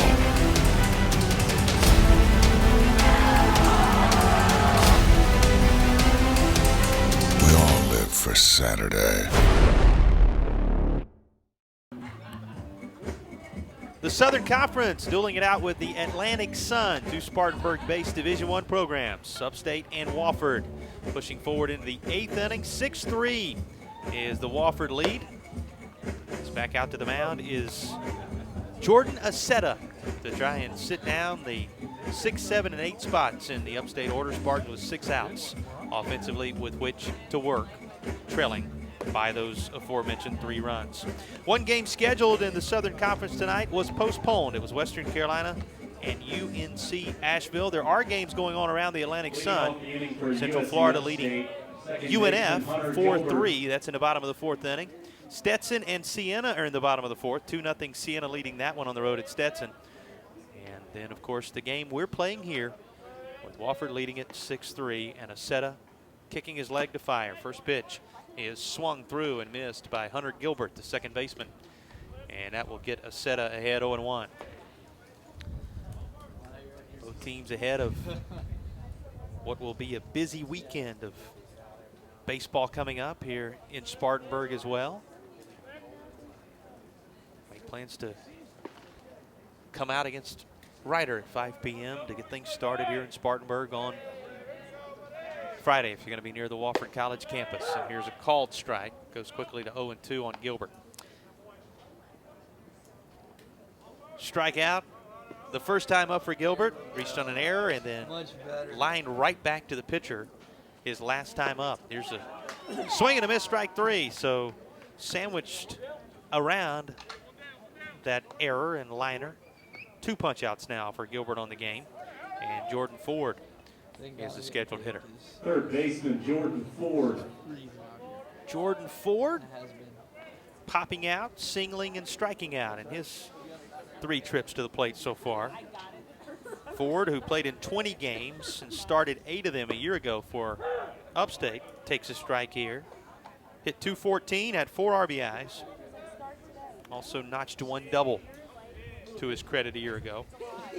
He'll be in an expanded role, and as we told you, the 3-run home run he's already hit, which served as the game winner in their victory, the 8-6 win over Stony Brook on Sunday, giving a glimpse into just what Ford can bring to the table. Here's the 1-1, and it's high, 2 balls and 1 strike. As Aceta in his second inning work came on, got the strikeout of Beaver to nail things down in the 7th and keep it 6-3. Here comes the 2-1 as the wind blows through those baseball pants of the Wofford right-hander. Goes to 3 balls and 1 strike. 6 runs on 11 hits with an error for Wofford. 3 runs, 7 hits, 2 errors for Upstate. Here's the 3-1. And this is swung through. It goes full at 3 balls and 2 strikes. Spartans at 3-0, Terriers at 3-0. A rivalry that is now 34 meetings old. Here's the 3-2. And a called strike 3. So Jordan Ford retired, and Aceta with back-to-back strikeouts. In fact, you go back to that punch out of Beaver I mentioned at the end of the 7th inning, and Aceta has struck out all 3 batters he's faced since entering the game. So safe to say, hitting his stride here in this 4th game of the season for the Terriers. Here is James Folks, the 8-hole hitter and right fielder. Folks, who's 1 for 3, takes a strike right down the heart. Another fastball way ahead. Wind picking up. It has died down, picked up, died down, picked up. Been off and on, intermittent all evening long. But not affecting the ability to go ahead and get this one in. And in the early season, when you get chances to get games in, you take every advantage to do so. The right call being made by both these staffs and administrators, certainly on this late February Wednesday. Here comes the 1-1 pitch to Folks. Just outside. Actually a little low as well. 2 balls and 1 strike. Aceta trying to get it to the 9th with at least a 3-run lead, and Wofford would like to add a little more offense in the bottom of this inning. They'll have Ruda, Hash, and Waln due up to try and do so. Here's the 2-1, fouled off. Evens at 2 balls and 2 strikes. Well, we remind you one more time, these 2 teams will meet across town. You want to go see the Terriers on the road next Wednesday night at Harley Park. Will be the finale of the home and home between these 2 here in 2016. Here's the 2-2 pitch. Just outside. Runs full at 3 balls and 2 strikes. That game coming a day after the first road game of the year, which will be at Clemson on March 1st. That's a 4 p.m. first pitch. In the land of the Tigers, you can make plans to travel down and see if Wofford can do what they did a year ago and beat Clemson. They did that at home after losing to the Tigers earlier in the year at Doug Kingsmore Stadium, but they will make the trip there next Tuesday night. And then we'll be at South Carolina in Columbia. If you happen to be listening and you're a Wofford fan and you're closer to the state capitol than you are the Upstate, March 8th at 7 p.m. they will play at Founders Park, as it's now called, the old Carolina Stadium in Columbia. So you'll get to see them against the 2 premier programs in the state the next 2 Tuesday nights if you want to catch up with Wofford on the road. Plenty of home games wrapped around that. We talked about Ryder, Evansville, and UNC Asheville this weekend. A 3-game set, actually 4-game set, 3 full days of baseball against Ohio the following weekend here at King Field. Folks draws the walk. He's down to first base. That will keep it from being a nice and tidy 1-2-3 inning for Jordan Aceta. And Cody Britton will be saved in at bat. And Britton, in each of his last 2 trips to the plate, has doubled and scored a run. So getting Cody Britton to the plate, it's been a positive thing for the Upstate Spartans in this game. This is lifted in the air, right field. McLean Bradley over, and the catch made to bring the inning to a close. So Wofford works around the walk to James Folks. No hits in the inning here at the top of the 8th, and the 3-run lead holds. Head to the bottom half of the 8th inning in Spartanburg. Terriers leading 6-3 over Upstate, their rivals on the Wofford IMG Sports Network. Wofford College, it's your world. Playing baseball at Wofford College makes our players more than just NCAA Division I athletes. It combines winning athletic performance with the advantage of a powerful on-campus liberal arts education. Wofford student athletes from across the nation come to train, study, and live together, and are expected to work as hard in the classroom as they do on the field. The result is a double header of academic and athletic excellence that produces results. Wofford Baseball won 32 games in its 2014 season, breaking the college record, along with reaching the Southern Conference Tournament semifinals. The team led the nation in stolen bases and set 6 new team records. Experiences like these are possible with dedicated coaches, exceptional facilities, and student-athlete commitment. Student athletes at Wofford find more than a winning record. Students graduate with meaningful degrees and bright futures, ready for whatever the next season brings. Charlie Carpenter delivers the first pitch of the bottom half of the 8th inning. It's a called strike to Cody Rudisilli. Carpenter started the previous inning behind the plate for Upstate, but in mid-inning called upon to swap places with Jordan Miller. And so it's Carpenter out on the mound, Miller behind the plate, and the 0-1 is going to miss ball 1, evens things at a ball and a strike. 1 run in the bottom of the first inning. Wofford had a 1-0 lead. Upstate evened it with a Charlie Carpenter home run. Yes, the guy on the mound had the first run of the game for the Spartans on a long ball over the left field fence, made it 1-1. Upstate would score another run in the top of the 5th. They took a 2-1 lead, but it was very short-lived as the count goes to 2 balls and 1 strike now to Rudisilli. Here's a 2-1, fouled off. It'll go to 2-2. Wofford came in the bottom of that 5th inning, trailing 2-1. They would plate 4 runs and take a 5-2 lead. Both teams added a run apiece in the 7th, and that is where we sit, 6-3, bottom half of inning number 8. Carpenter delivers the 2-2 to Rudisilli. Just off the plate inside. 3 balls and 2 strikes. It goes full to the Terriers' 3-hole hitter. Rudisilli has doubled, driven in a run, scored a run. He's flown out, struck out, and reached on an error. And he bounces this down to third, fielded on a short hop by Ford. He's up and fielded on a hop on the other corner of the diamond by Zach Kreider is the throw from Ford.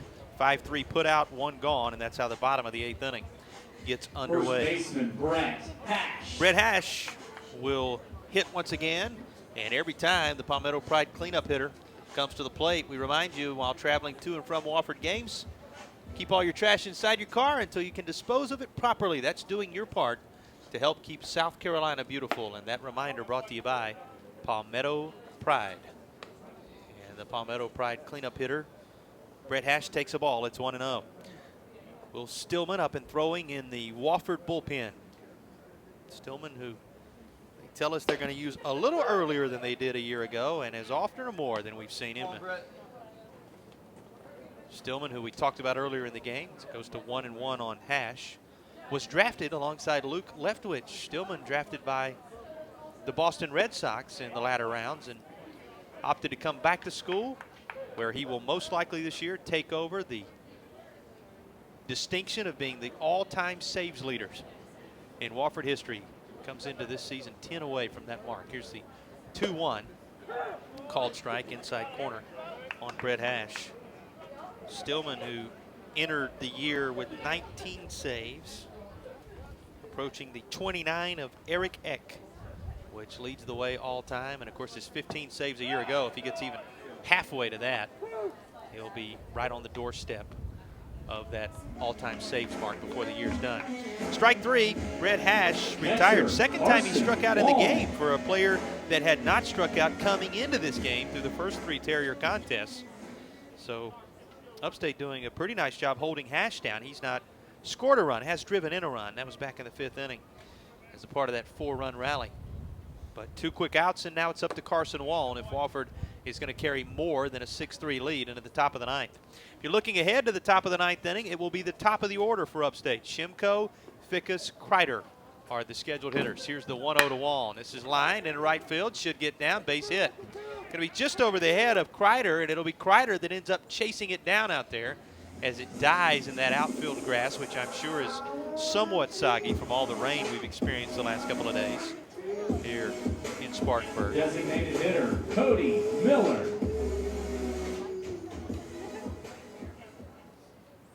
We can remind you that some of the features you've been seeing, different interviews with Terriers players, that'll continue tonight.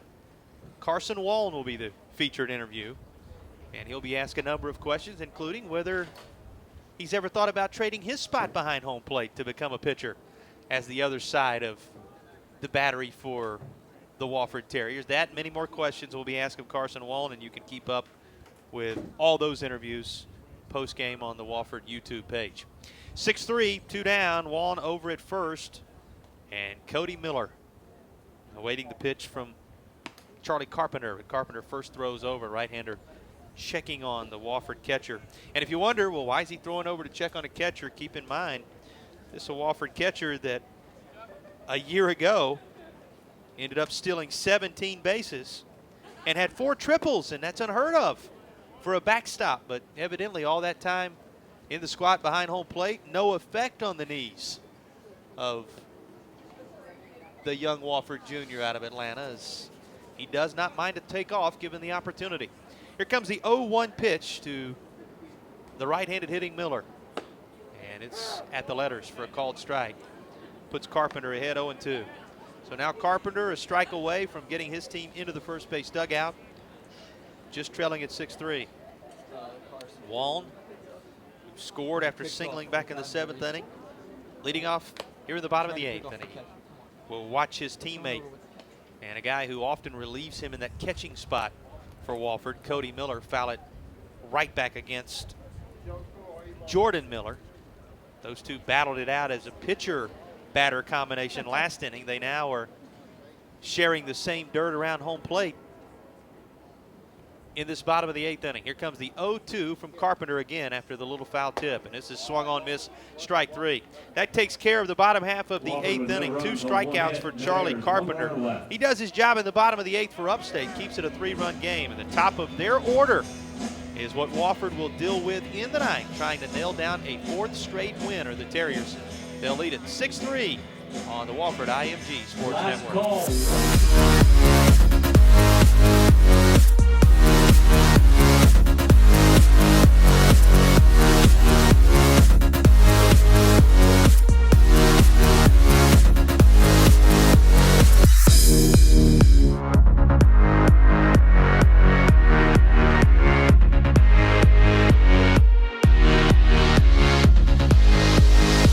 Southern Conference Championships. Is it your year?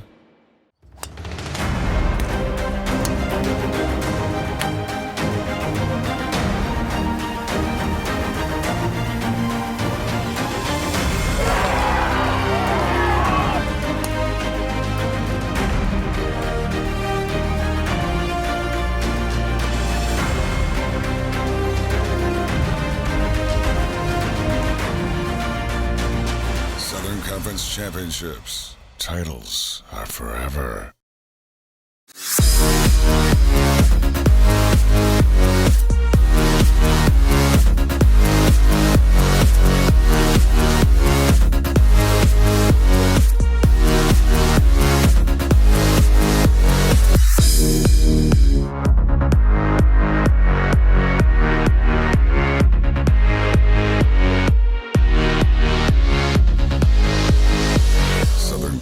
Championships. It's all on the line.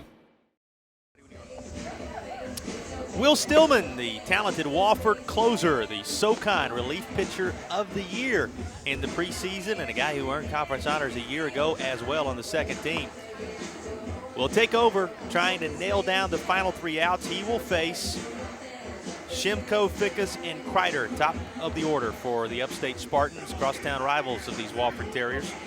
And this is an attempt for Stillman to pick up a 3rd save in as many tries. He is 2 for 2 on the year, has 21 saves in his career, just 8 away from tying that all-time mark set by Eric Eck that we were talking about when he was warming the bullpen an inning ago. All those are sidelines. What Todd Interdonato and his staff worried about right now, 3 outs and a 4-0 record. And they can find a way to take care of Shimko, Fickus, and Kreider. This is the toughest part of the order to walk through in this Upstate lineup. Although this portion of the order responsible for just 1 RBI and no runs scored in the game. It's been the middle to bottom portion of the order that's had the pop in the 3 runs that Upstate has scored. First pitch from Stillman is inside for a ball. Stillman with a wind whipping through his baseball pants, showing just how much more steadily that wind is blowing as we get ready to close things down here in the 9th inning. And as Stillman takes the hill in the stands, a number of radar guns pop up as they always do. Mentioned Stillman as he delivers low and falls behind 3-0 to Shimko. Was drafted by the Boston Red Sox, and that's not a train coming by. What you're hearing is the wind as it picks up here in the 9th inning. And a 3-0 pitch to Shimko. Called strike, goes to 3-1. Stillman turning down that offer from the Red Sox and deciding to come back, make his mark in his senior season instead of taking that 29th round selection for a spin. And here's a ground ball through the right side. We saw Stillman with a lights out 1-2-3 effort the first time he appeared here in 2016. That will not be the case here in the 9th inning, as a single by Shimko rolls through into right field, and now Fickus comes to the plate with Upstate needing just 1 more base runner to make it interesting here by bringing the tying run to the plate. First hit allowed so far in just, again, limited action, 2 2/3 innings for Will Stillman, the Wofford closer. And here's the delivery by the right-hander out of Matthews, North Carolina, and it misses low, ball 1. Stillman playing at Charlotte Christian, now in his senior season here at Wofford. Here's the 1-0. This is popped up right side, and Nash over. He'll call off Paradowski and make the catch. So the first out falling into the glove of Brett Hash, and with 1 down, it rolls the lineup around to Zach Kreider.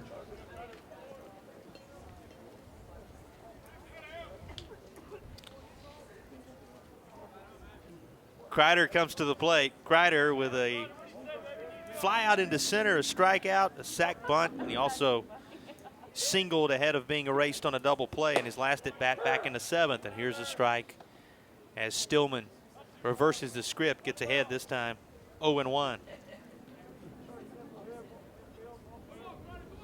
So Fickus with the pop out into the glove of Hash as the first out, and now 2 outs, all that remain for the Upstate Spartans, is quickly ahead of Kreider. 0-2 is Will Stillman, who looks to be settled in after that pop-up, and may very well be locked in as we've seen him from time to time across the last couple of years. Though this is chopped, going to get over the head of McDougald and into left field. So 2 hits in the inning off Stillman, who had not allowed one yet on the season, and Kreider makes sure that the Spartans do get the tying run to the plate, and it'll be Charlie Carpenter, who is right now on the mound, can help his own cause as a pitcher and already has the only home run in the ballgame.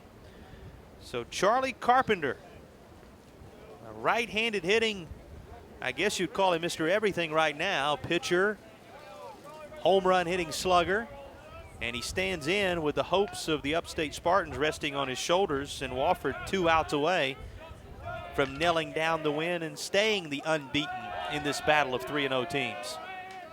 Runners off first and second, and the first pitch to Carpenter high. It's 1-0.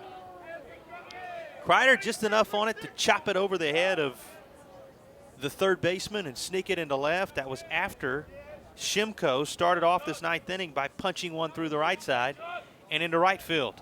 And Carpenter, who has only been retired once in the game, looks at a fastball right down the heart of the plate. It's 1-1. 91 on the gun from Will Stillman here in the 9th inning.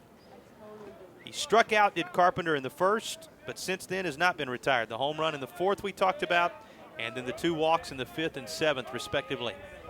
So a very good eye at the plate for Carpenter at a time that the visitors need one. Here's the 1-1, and this is lifted in the air. Straightaway center, Rudisili is calling for it. He has it, and there are 2 down, and now the Spartans down to their final out, but Jake Beaver will be at the plate representing the tying run. And it's Beaver's spot, but looks as if Jordan Miller going to hit here as a part of that switch earlier. And that was made an inning ago when Miller went behind the plate after pitching and Carpenter went from catching to the mound. So Gilbert on deck, and it's going to be Jordan Miller, the hitter. Brought into the game as a pitcher, now being asked to come up with the huge hit as Stillman hits 91 on the gun again, gets ahead 0-1. And how about the twists and turns that only the game of baseball can give you, that Carpenter, who had the big hit in the game for Upstate, has been asked to nail things down as a pitcher to close things out. And Miller, who was brought in as a pitcher, is now being asked to get the big hit to keep things alive. As he fouls one off, and it goes to 0-2. 2 down, top half of the 9th inning. Wofford and Upstate both at 3-0 in this Hub City rivalry. And the Terriers 1 strike away now from being the team that improves to 4-0. And Will Stillman looking for his 3rd save on the young season. Here's the 0-2, low, 1-2, a 90-mile-an-hour fastball that landed in the dirt. Beaver, when he was in this spot, was 0 for 4, but again, the first at bat for Miller in the game. And here's the 1-2, and this is sent in the air.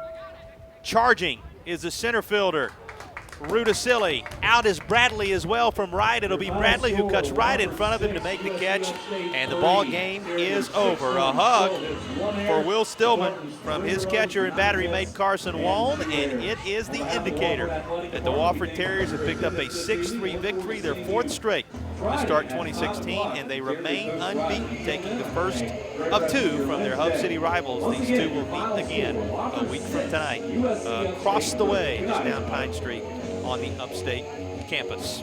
So a good night for the Wofford Terriers. Things starting behind John Caskey, who held things in check early. Wofford getting a 1-0 lead. Upstate battled back with that Carpenter homer in the 4th, picked up a run in the 5th on a sac bunt.